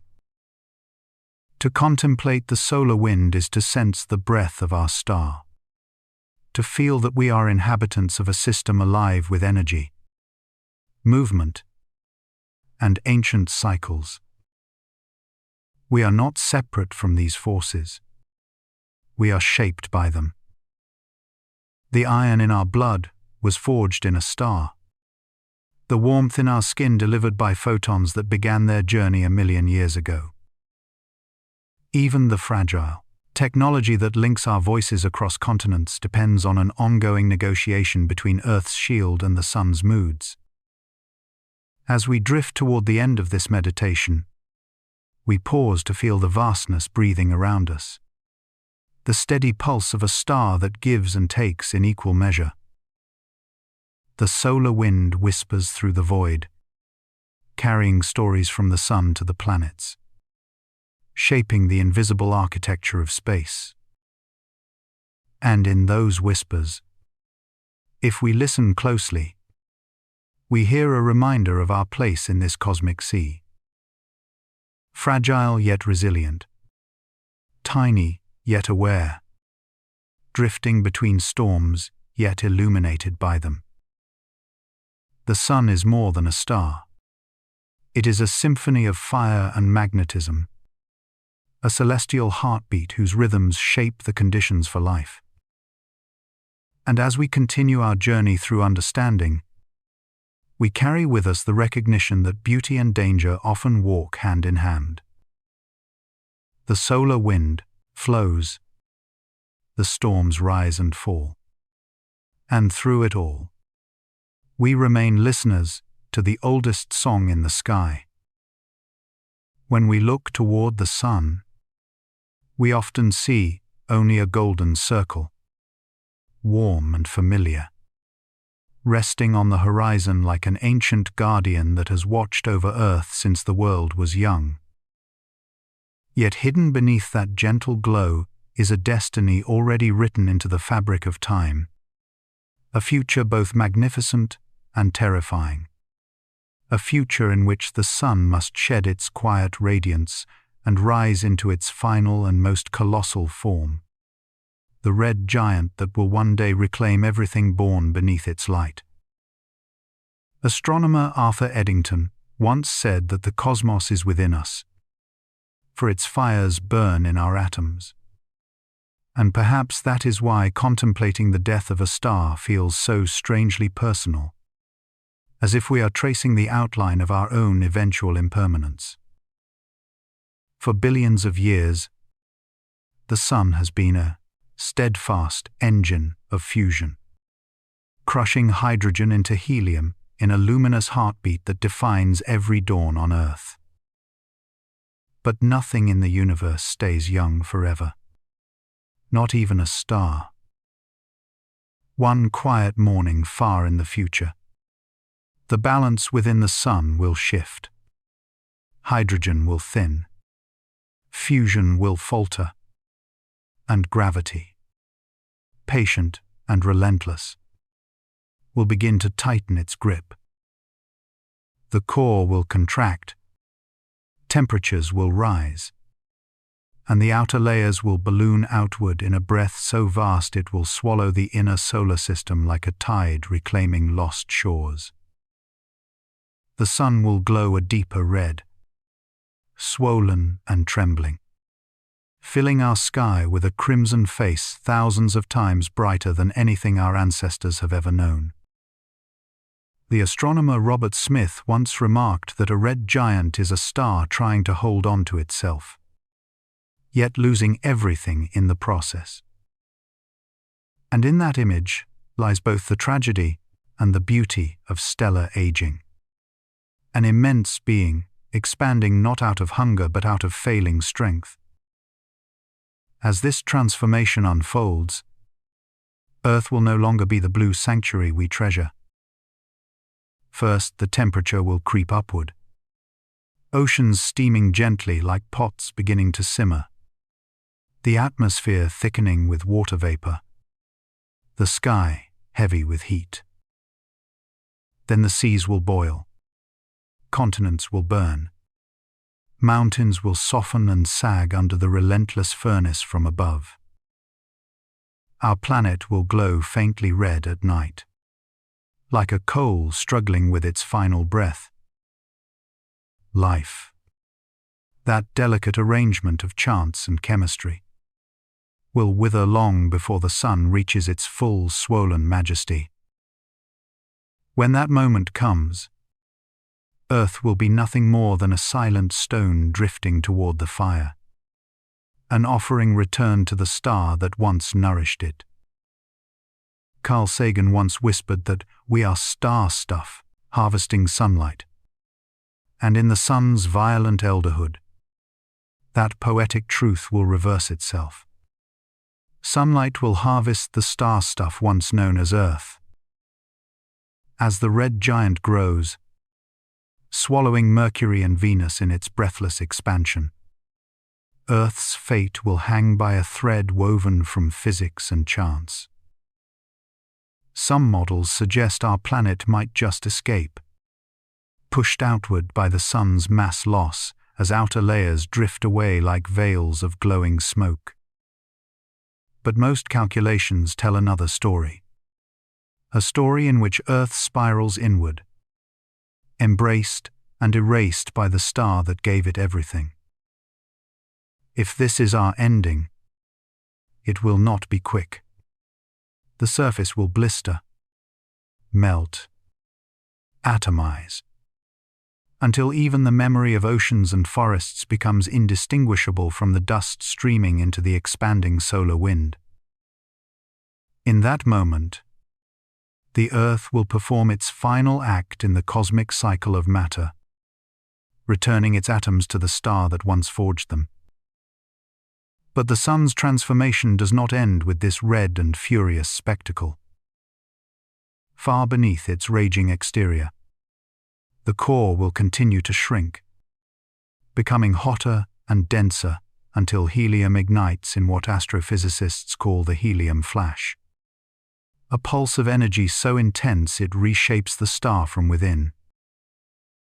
The outer layers will be cast off in slow, spiraling waves, forming a shimmering planetary nebula, a glowing shell drifting outward like the petals of a cosmic flower opening for the last time. At the heart of this nebula will remain a white dwarf, The Sun's exposed core, no larger than Earth, yet heavier than any mountain, still hot enough to shine for billions of years. Theoretical physicist Kip Thorne once wrote that a white dwarf is the husk of a star, a memory glowing in slow surrender. And so it will be with our Sun, a memory suspended in space, slowly cooling, slowly dimming. In this distant tomorrow, the solar system will be transformed beyond recognition. Jupiter's moons may bask in a new warmth, icy worlds awakening to brief seasons of light, while the outer planets drift through a sky filled with the shimmering remains of the star that once ruled them. The nebula will expand, thinning into the interstellar medium, scattering the Sun's atoms into the galaxy. Some of those atoms may someday gather in clouds of gas and dust, collapsing into new stars, new planets, new chances for life to gaze up at unfamiliar suns and wonder about their origins. In this way, the death of our Sun is not an ending but a transition, a returning to the cycle that shaped all things. There is a quiet meditation in imagining such a future, a soft ache mixed with awe. We are temporary, brief sparks in an ancient fire. Yet the universe invites us to witness its grandeur, to understand the forces that cradle us now and will reclaim us eventually. In contemplating the red giant Sun, we are reminded that survival is never guaranteed. Not for planets, not for stars, not for civilizations. But meaning arises not from permanence, but from what we do with the fragile time we are given. As the astrophysicist Brian Cox once said, "We are the cosmos made conscious, and life is the means by which the universe understands itself." And perhaps that is why the Sun's fate matters to us. Not because we fear the end, but because the journey reveals who we are. We are beings who look ahead, who imagine futures we will never see, who find poetry in the transformations of distant stars. The red giant Sun is not just an astronomical event. It is a mirror held to our own existence, reminding us that even giants fade, and that beauty often lies in the last quiet glow before darkness. In the end, when the nebula has dissolved and the white dwarf cools into a silent ember, the story of our Sun will linger in the atoms scattered across the galaxy. And somewhere, perhaps in a world not yet born, a new form of life may raise its eyes to a new sky and feel a strange familiarity in the starlight.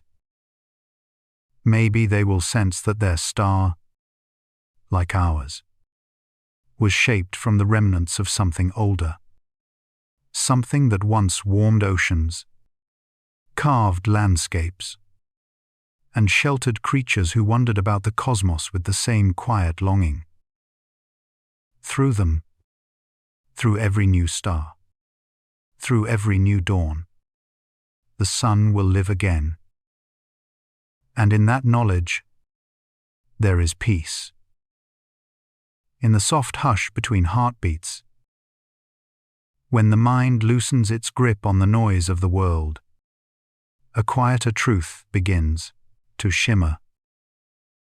Everything you have ever known, every star you have ever wished upon, every grain of dust drifting through a forgotten corner of the cosmos, is glowing. Not always in the way your eyes expect, not always in colors the human mind can hold, but glowing nonetheless, whispering in wavelengths older than memory, subtle as breath on a cold window. We live inside an ocean of light we can barely see. A vast tide of energy slipping through us, around us, beyond us.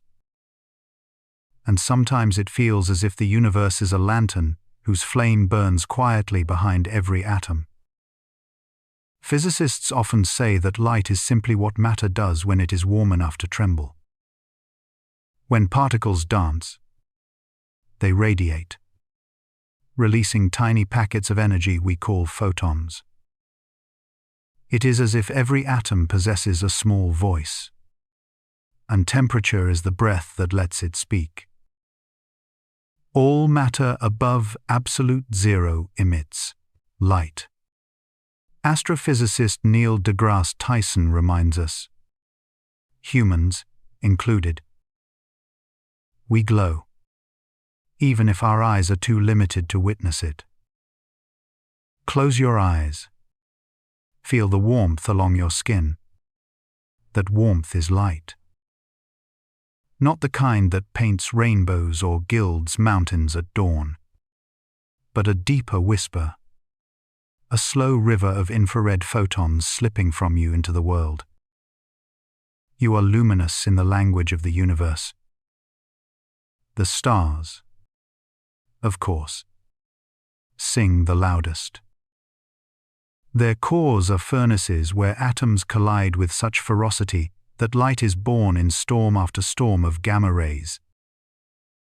But that newborn light does not reach their surfaces easily. It stumbles through dense layers of plasma, losing energy with every collision, stepping down through the spectrum until it softens into the gentler glow we see from Earth. A photon can take 1,000,000 years to escape the sun, wrote astronomer Carl Sagan, but only 8 minutes to cross the void to us. And as it travels, it tells a story. But what of planets, moons, stones, oceans? They too emit light, though quietly, like embers in a fire long after the flames have died. Earth glows in infrared, warm from the sun's kiss, while Jupiter radiates even more energy than it receives. A great round lantern heated by the slow gravitational collapse at its heart. Even drifting cosmic dust grains, tumbling between galaxies, shimmer faintly as starlight warms them. The truth is almost tender, almost human. Light is not just illumination. It is a consequence of existence. To be made of matter, to hold energy, is to glow. Yet visible light, the narrow rainbow our eyes can detect, is only a sliver of this radiance. If the universe were a grand symphony, our eyes could hear only a few notes. The infrared hum of planets, the ultraviolet sigh of young stars, the X-ray screams of collapsing suns, the gamma flashes from the edges of black hole fury. All of it roars beyond the tiny window of human perception. Most of the light in the cosmos rushes past us unnoticed, like wind through a field of tall grass. Imagine standing in a cathedral flooded with stained glass colors, but you are allowed to see only a thin strip of the floor. That is the human relationship with light.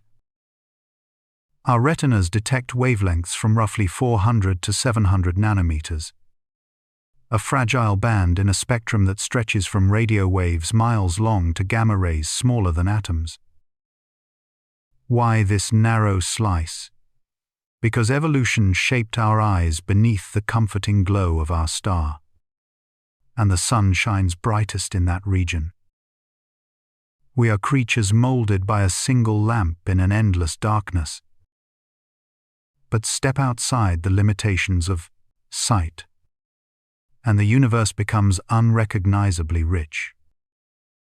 Infrared reveals the heat of newborn stars still swaddled in cosmic dust.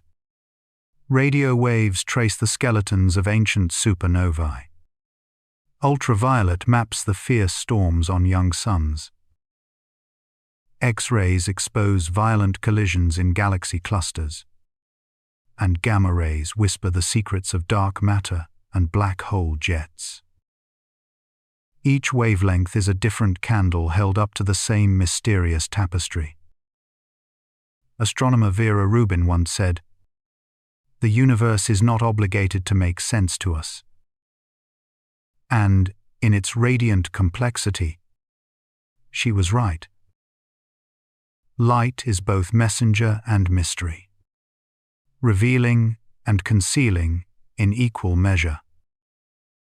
When you touch a warm stone, when your breath fogs the air, when the night sky glows faintly above a silent horizon, you are witnessing the same physics that fuels galaxies. Thermal radiation, blackbody emission, quantum vibrations etched into the bones of matter. Even the coldest corners of the cosmos cannot escape this rule. The cosmic microwave background relic radiation from the birth of the universe still fills space with a faint glow, the after-image of creation itself. It is the echo of a universe once incandescent, now cooled to just 2.7 degrees above absolute zero, yet still glowing, still speaking. Light carries memory, distance, age, emotion if you let it. When a photon from a distant star touches your eye, you are receiving a message that may have traveled for thousands of years through emptiness. It arrives without having aged, something no human can claim. But perhaps the most poetic truth is this: you and I, made of atoms forged in long-dead stars, are luminous beings ourselves. Our bodies radiate warmth. Our neurons fire with electric sparks. Our hearts beat under a faint infrared glow, detectable by sensitive instruments. We are not dark in a bright universe. We are light meeting light. And maybe this is why the cosmos feels familiar. Why starlight slipping through a window at night feels like an old friend. We are participants in the same radiant language, fluent in the same physics. Light is not simply something we see. It is something we are. So when you look up at the night sky and feel a quiet pull in your chest, remember that most of the universe's brilliance exists beyond your sight. Remember that your eyes are tuned to only one small instrument in a vast cosmic orchestra. That every star, every planet, every drifting atom is singing its own frequency into the dark. The universe glows because existence is restless, because matter vibrates, because energy must move. And visible light, lovely as it is only the thinnest veil. A fragile human doorway into a spectrum so wide we could spend lifetimes wandering its edges. Perhaps that is why the night sky feels both comforting and unreachable, familiar yet foreign. It invites us to look, to wonder, to stretch our fragile senses toward an expanse they were never designed to fully comprehend. But in that reaching, in that yearning, something beautiful happens. We glow a little brighter ourselves. In the dim and endless silence of the cosmos, where starlight drifts like ancient incense across the darkened sea of night, there are moments when the universe inhales, gathers its breath, and unleashes a brilliance so sudden and terrible that it could erase a world in the span of a heartbeat. These are the mega-flares. Violent blooms of light and fury. The raw outcry of stars that slip into moments of cosmic rage. As I drift through this thought, I imagine the quiet face of a distant planet, wrapped in oceans and wind and fragile life, all of it unaware that a single pulse from its parent star could scorch it bare in seconds. The universe is beautiful, but it is a beauty threaded with danger. Scientists call these monstrous flares stellar superflares or megaflares, sudden releases of magnetic energy that dwarf anything our gentle sun has ever produced. Even the strongest solar flare ever recorded from our star would look like a candle flickering beside a raging bonfire when compared to the eruptions we have witnessed from young red dwarfs. The astrophysicist Yuta Notsu once said, "If the sun ever produced a superflare of the type we see on other stars, it would be catastrophic for Earth." And his words linger like an echo in the interstellar dark. To understand a mega flare, we must step inside the restless heart of a star. Magnetic fields twist there, rising and collapsing like molten serpents, stretching until they snap with a violence that shakes space itself. This snapping releases energy that rushes outward in a torrent of light, radiation, and charged particles. When these storms erupt on stars much smaller than our sun, especially the cool and temperamental red dwarfs, the bursts can be thousands of times stronger than anything our planet could endure. A world in the path of such a flare would have its atmosphere torn away, its oceans boiled off, its surface seared into silence. In the quiet rhythm of space, this destruction happens without cruelty, only as a consequence of stellar nature. Carl Sagan once reminded us that the universe is not obliged to make sense to us. And in the glow of mega flares, we see a truth both humbling and awe-inspiring. Life depends on the calm of a star, on the rare and miraculous balance between its energy and its restraint. Change that balance, even for a moment, and everything living beneath its light is swept away. Imagine standing on the surface of a small planet orbiting a red dwarf. The daylight would be dim, tinged in crimson, as though the sky itself were smoldering. Winds would whisper across the plains, carrying a chill that comes from orbiting a cool star. And yet, without warning, the heavens could ignite in a flash brighter than 1,000,000 full moons. The air would heat faster than breath. Radiation would slam into the world like an invisible tidal wave.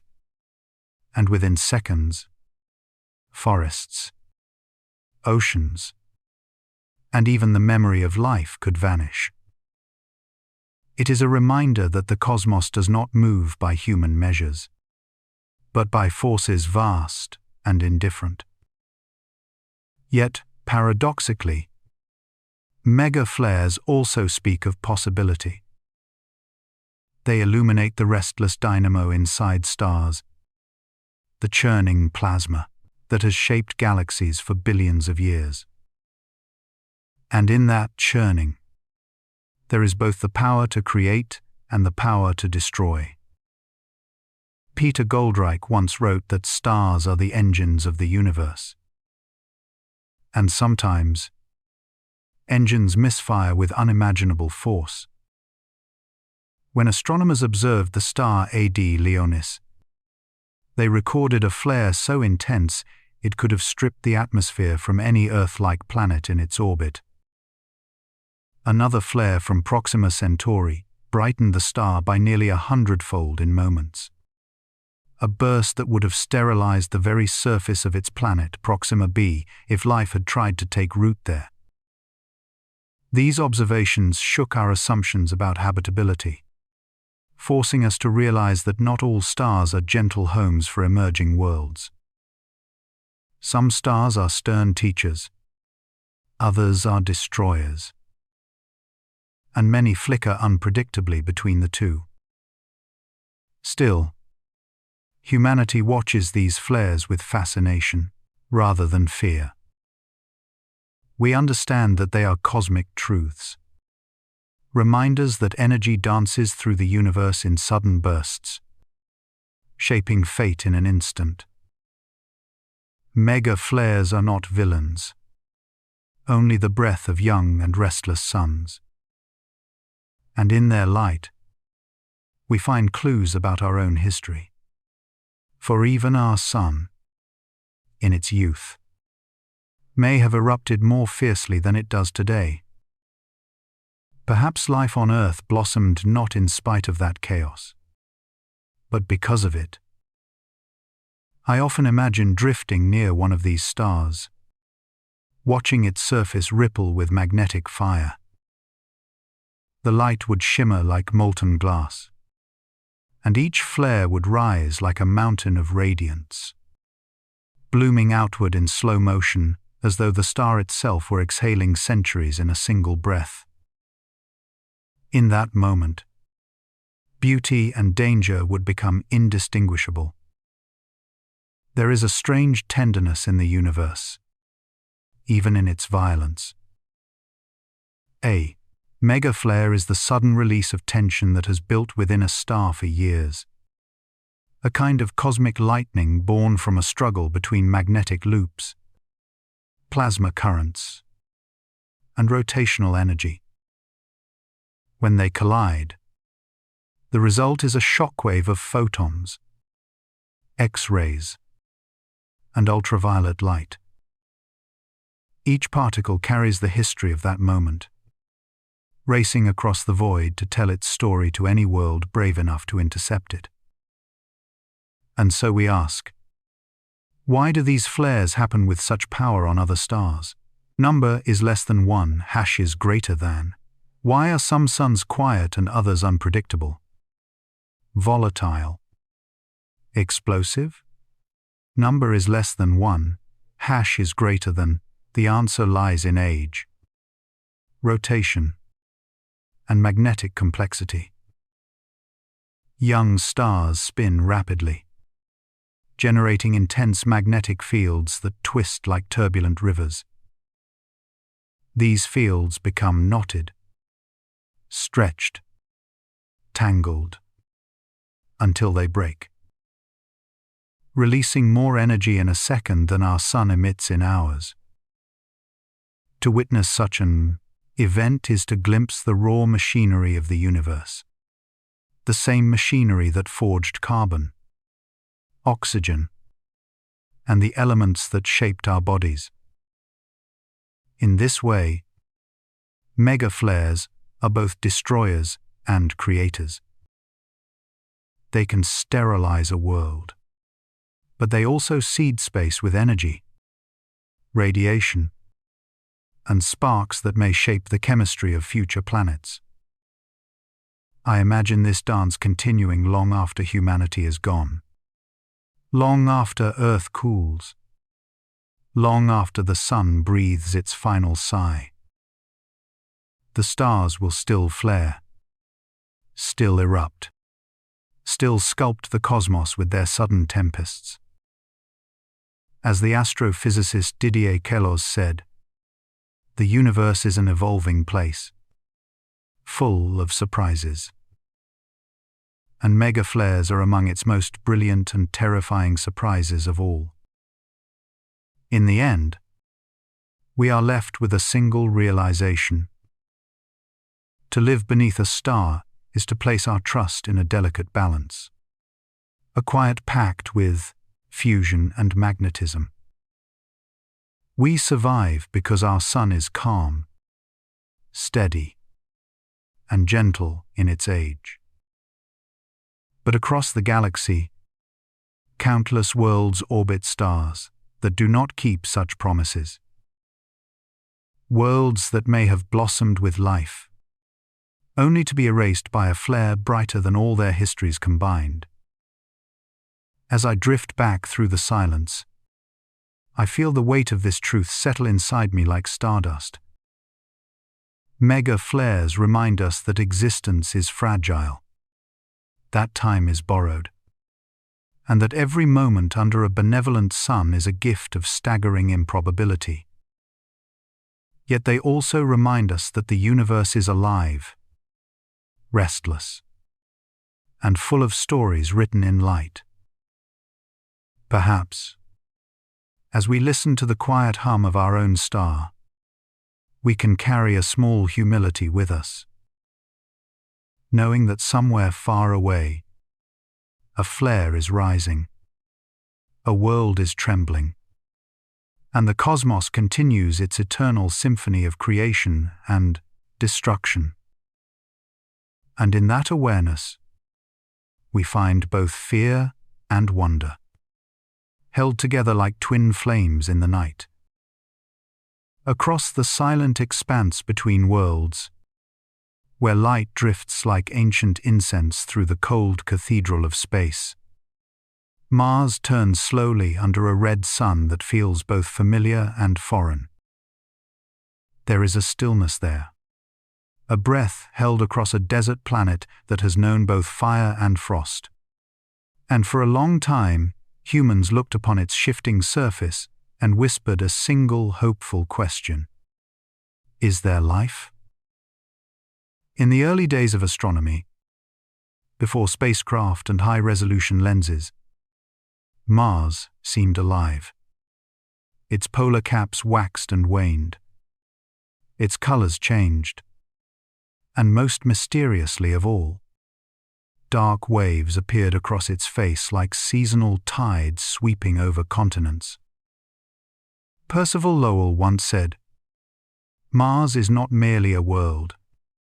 It is a world that is doing something." And his words linger like old dust in the attic of our collective imagination. For what else could create those dark advancing patterns except vegetation awakening in the spring, stretching itself under the warmth of sunlight that reached across millions of miles, stirring a brother world from its slumber? We wanted to believe, desperately, that life might exist beside us, close enough to touch through the lenses of our telescopes. Yet hope can be a veil, a soft distortion fluttering between the observer and the truth. And Mars was patient as it allowed our dreams to dance upon its surface like mirages on a desert horizon. The real story was harsher, older, forged by a planet whose thin atmosphere carried memories of a time when rivers flowed and seas glittered, but whose present had become a grave of storms. The dark waves were not forests, not grasslands, not living breath. They were dust, ancient dust stirred by winds that move with a ghostly persistence. Mars does not merely host storms. Mars is a storm. Imagine standing on its silent plains. The ground beneath your feet, a powder of iron oxide. A world painted in rust. When suddenly the air begins to lift, not with force, but with intention.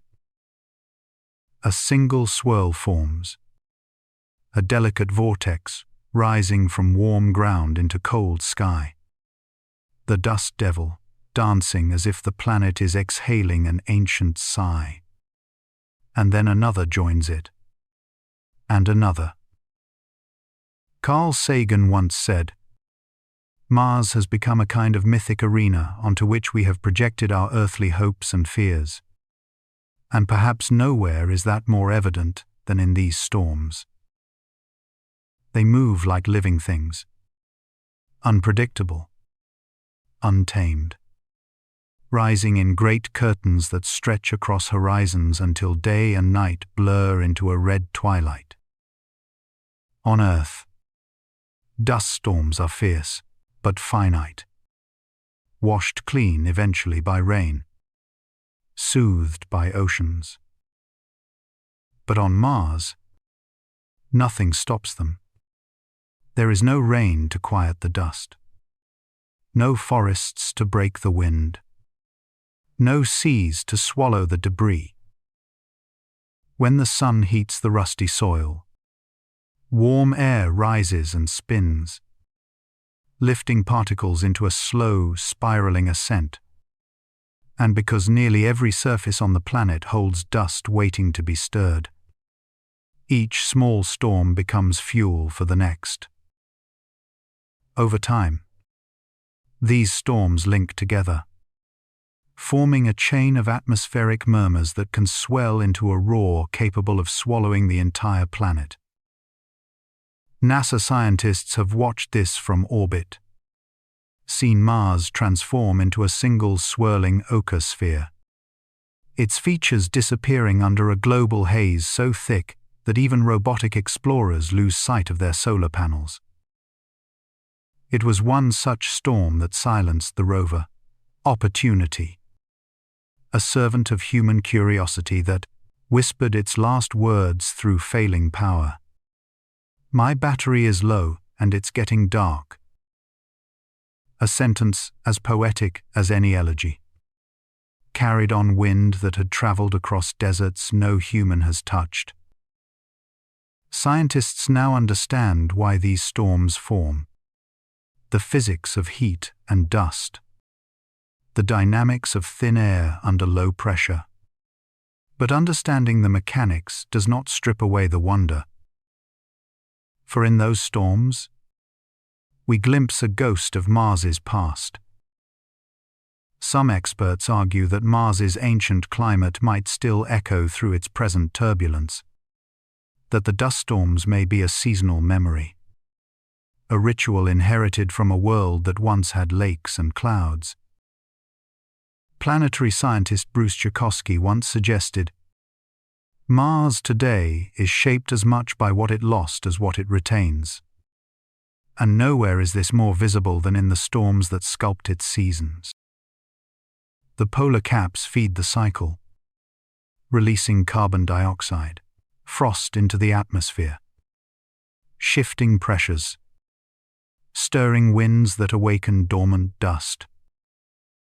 Sunlight pours over the planet, shallow but persistent, warming the surface until the air quivers, rising in currents, lifting dust in a steady climbing tide. As the storm spreads, the atmosphere heats further. The lifted dust absorbs more sunlight, amplifying the process. A planetary feedback loop that grows like a living instinct.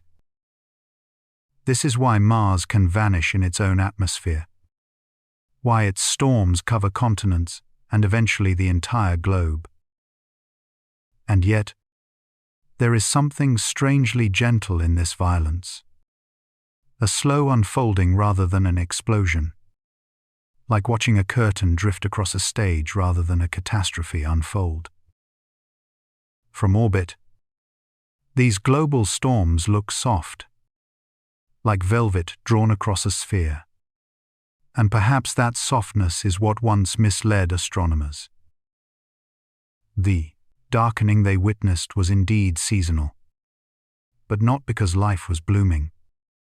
It was the opposite. Dust settling or being swept away, reshaping the planet's appearance like a painter brushing over a canvas with each new gust. When the dust cleared, the truth became unavoidable. Mars was a world of storms, not of moss, not of oceans, not of forests. Yet, the longing for life there never fully faded, because storms can also create possibility, stirring chemicals, exposing buried layers, revealing new textures of the past. One might imagine that beneath the shifting surface, Ancient sediments still cradle the remains of microbial civilizations that once thrived when Mars was young, nourished by rivers and shielded by a thicker sky. Dust storms may not be evidence of life today, but they may help uncover the history of life long extinguished. And so the storms become storytellers, their howling winds carrying whispers from epochs older than Earth's continents, reminding us that planets too have memories. The rover cameras have captured dust devils sweeping across plains like wandering spirits, some tall enough to touch the layered sky, their narrow bodies twisting in graceful violence, leaving temporary scars upon the soil. In these fleeting dances, Mars feels almost animate, as if the planet is brushing itself clean, stretching, shifting in slow motion under the weight of billions of years. We peer across space and see a world still sculpted by wind, a world whose quiet moments are only pauses between motions, a world that refuses to be truly still. Through every storm, Mars teaches us something more profound: that life and non-life can echo one another, that movement alone can mimic vitality, that hope can shape perception as strongly as light. Perhaps this is why the misunderstandings happened, why early astronomers saw life in the shifting shadows, because the storms of Mars possess the rhythm of breath, the rise and fall of something that feels alive even when it is not. And as we continue to explore Mars, to touch its soil with robotic hands, to map its storms with satellites, we come closer not only to the truth of the planet, but also to the truth within ourselves. For in every dust devil, every global storm, every darkening wave that once fooled the human eye, we see our longing reflected back at us. The longing to not be alone, to find companionship in the vast quiet of our cosmic neighborhood, to know that even the most desolate worlds might still whisper stories that touch our own. Perhaps that is the real gift Mars offers, not the promise of life, but the promise of wonder. And so we continue to look across millions of miles, across time, across swirling storms that swirl like memories wrapped in dust, watching as Mars breathes its slow red breath, waiting for the day its storms reveal the last traces of what it once was, and what it might yet become. Beneath the distant glow of Saturn's pale rings, there drifts a world wrapped in a soft orange hush. Titan, a moon that seems to breathe in its own slow rhythm, as if it were a sleeping giant dreaming beneath a veil of ancient clouds. When the sunlight reaches it, weakened by 1 billion miles of wandering, it touches the haze like a fingertip across frosted glass, and the world responds with a silence so deep it feels like memory itself. Titan does not shimmer like Europa, nor roar like Jupiter's storms. Instead, it whispers. It whispers of cold seas, of patient landscapes, of a chemistry that has been waiting eons for something to stir. Scientists once imagined Titan as merely an icy sphere, a frozen relic of the early solar system. But when the Cassini spacecraft arrived, when its instruments pierced the orange shroud, humanity discovered a revelation that rippled through our understanding of what a moon could be. Rivers carved canyons through its crust. Lakes glimmered beneath a dim sky, and vast methane seas lapped against shores made of organic sand. The atmosphere, thick and gentle like a protective quilt, is mostly nitrogen, just like Earth's. Carl Sagan once said that Titan is a kind of Earth in deep freeze. And the more we learn, the more that metaphor glows with truth. On Titan, rain falls not as water but as liquid methane, drifting softly like silver oil from the clouds. It gathers in streams, winds through valleys, and pools in seas that stretch farther than the great lakes on Earth. The cycle continues. Evaporation, condensation, rainfall. A distant echo of our own hydrological life, played out with different actors on a stage, colder than liquid nitrogen. Methane becomes Titan's water, its weather, its sculptor. Here, on this dim moon, even the familiar becomes alien.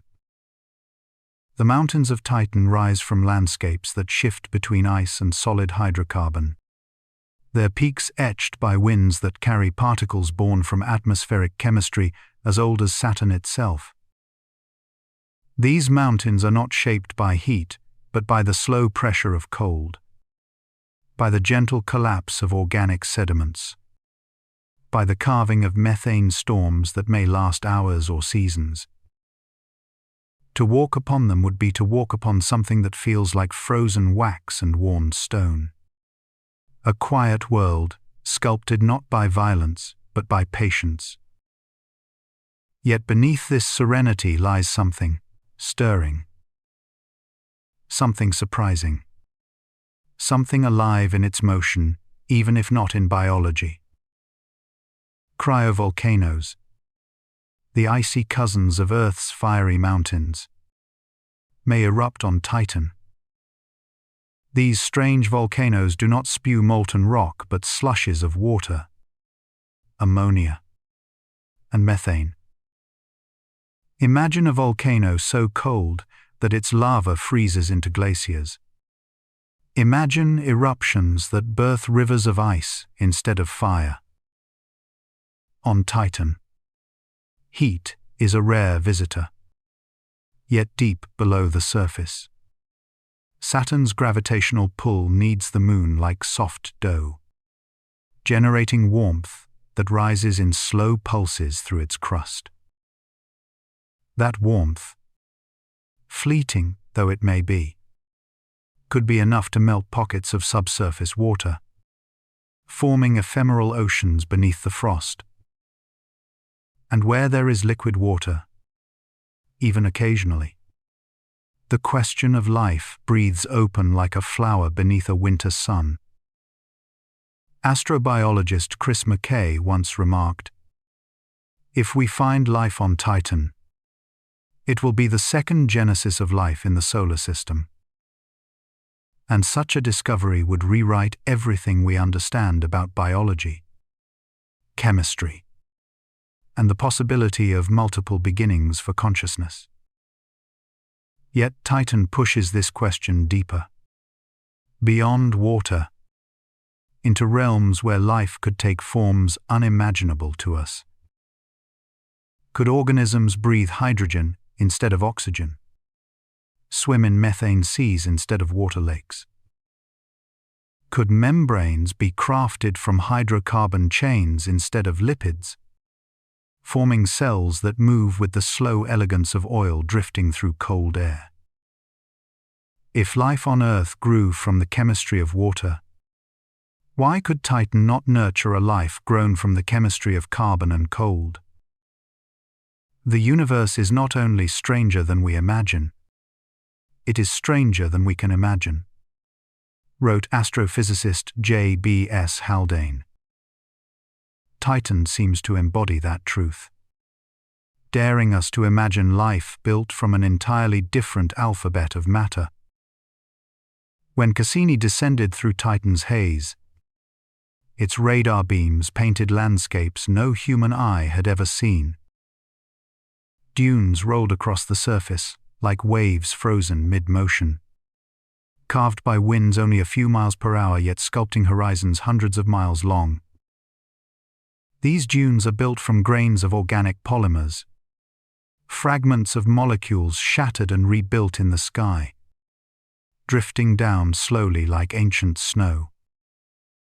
They gather, shift, merge, and reshape the planet in a shuffle that takes centuries. And in this movement, Titan feels almost alive. As the seasons change, the methane rains intensify, filling lakes until they overflow into channels that cut deeper and deeper into the crust. The polar regions darken with expanding seas. Seas so cold they seem more dream than liquid. In the southern hemisphere, some lakes may even evaporate entirely during Titan's long summer, leaving behind cracked patterns that mimic Earth's dried lakebeds yet glow with the chemical signature of alien climates. Everything is familiar, yet everything is strange. Titan's slow rotation, its thick atmosphere, and its far distance from the sun create winds that drift like sighs rather than storms. But when the storms come, they come with a gentleness deceptive in its power, releasing torrents of methane that reshape entire regions. One can imagine standing on Titan's surface, surrounded by endless plains of amber fog, hearing only the soft patter of methane drops on frozen ground. It would be a silence so total, so complete, that every heartbeat would sound like thunder in your own suit. Life, if it exists here, would move slowly, think slowly, react slowly, in harmony with a world where temperature and time are almost frozen. Perhaps it drifts beneath the seas like pale shadows, responding only to faint chemical gradients, living out cycles measured not in days but in geological ages. Or perhaps, if Titan has no life at all, then it is a world on the brink of possibility, a place where nature keeps rehearsing the chemistry of creation, waiting for the right moment to let the first spark ignite. When we gaze upon Titan, we are not merely looking at a moon, we are looking at a mirror held up to the early Earth. A world where organic molecules rain from the sky, where seas gather and evaporate, where volcanic heat and atmospheric chemistry dance in a cycle older than Earth's continents. Titan is not simply an object we study. It is a question, posed gently yet profoundly by the cosmos. And the question is this: if life could begin here, in this cold kingdom of methane and haze, then what does that say about the universe and its hunger to create living things? Life may not be a miracle, but a tendency, a direction in which chemistry naturally drifts when given time, heat, and the quiet patience of 1 billion years. Titan whispers this question to us, and the whisper lingers like a note in a cosmic symphony still unfolding. In the end, Titan reminds us that the universe is wide, generous, and endlessly inventive. On this distant moon, under a sky the color of rusted gold, the elements rehearse the ancient language of life, practicing its syllables in methane, in ice, in the deep organic breath of the clouds. Whether life rises or not, Titan teaches us that creation is not an event, but a long, slow conversation between chemistry and time. And as we drift through the universe, searching for companions in the dark, Titan waits, offering us not answers, but possibilities. In the end, Titan stands before us not as a distant moon, but as a quiet testament to the universe's boundless creativity. Across its frozen plains, methane rains fall like ancient lullabies, carving riverbeds that echo the forgotten youth of our own planet. Its icy volcanoes whisper of hidden warmth, of oceans sealed beneath miles of frost, and of chemistry still rehearsing the first syllables of life. Titan does not shout its mysteries. It breathes them slowly, asking us to look deeper, to imagine forms of existence born not from water and sunlight, but from cold darkness and patient time. As we step back and let the full story settle, we see Titan for what it truly is, a mirror held up to the infant Earth, a laboratory of cosmic possibility, a world that invites wonder rather than fear. Whether life stirs there or simply waits, Titan teaches us that the universe is never finished experimenting. It reminds us that creation can bloom in places we once dismissed as impossible. And as we continue exploring the solar system, Titan remains a quiet promise, an invitation to keep searching, keep questioning, and keep dreaming far beyond the boundaries of what we think we understand.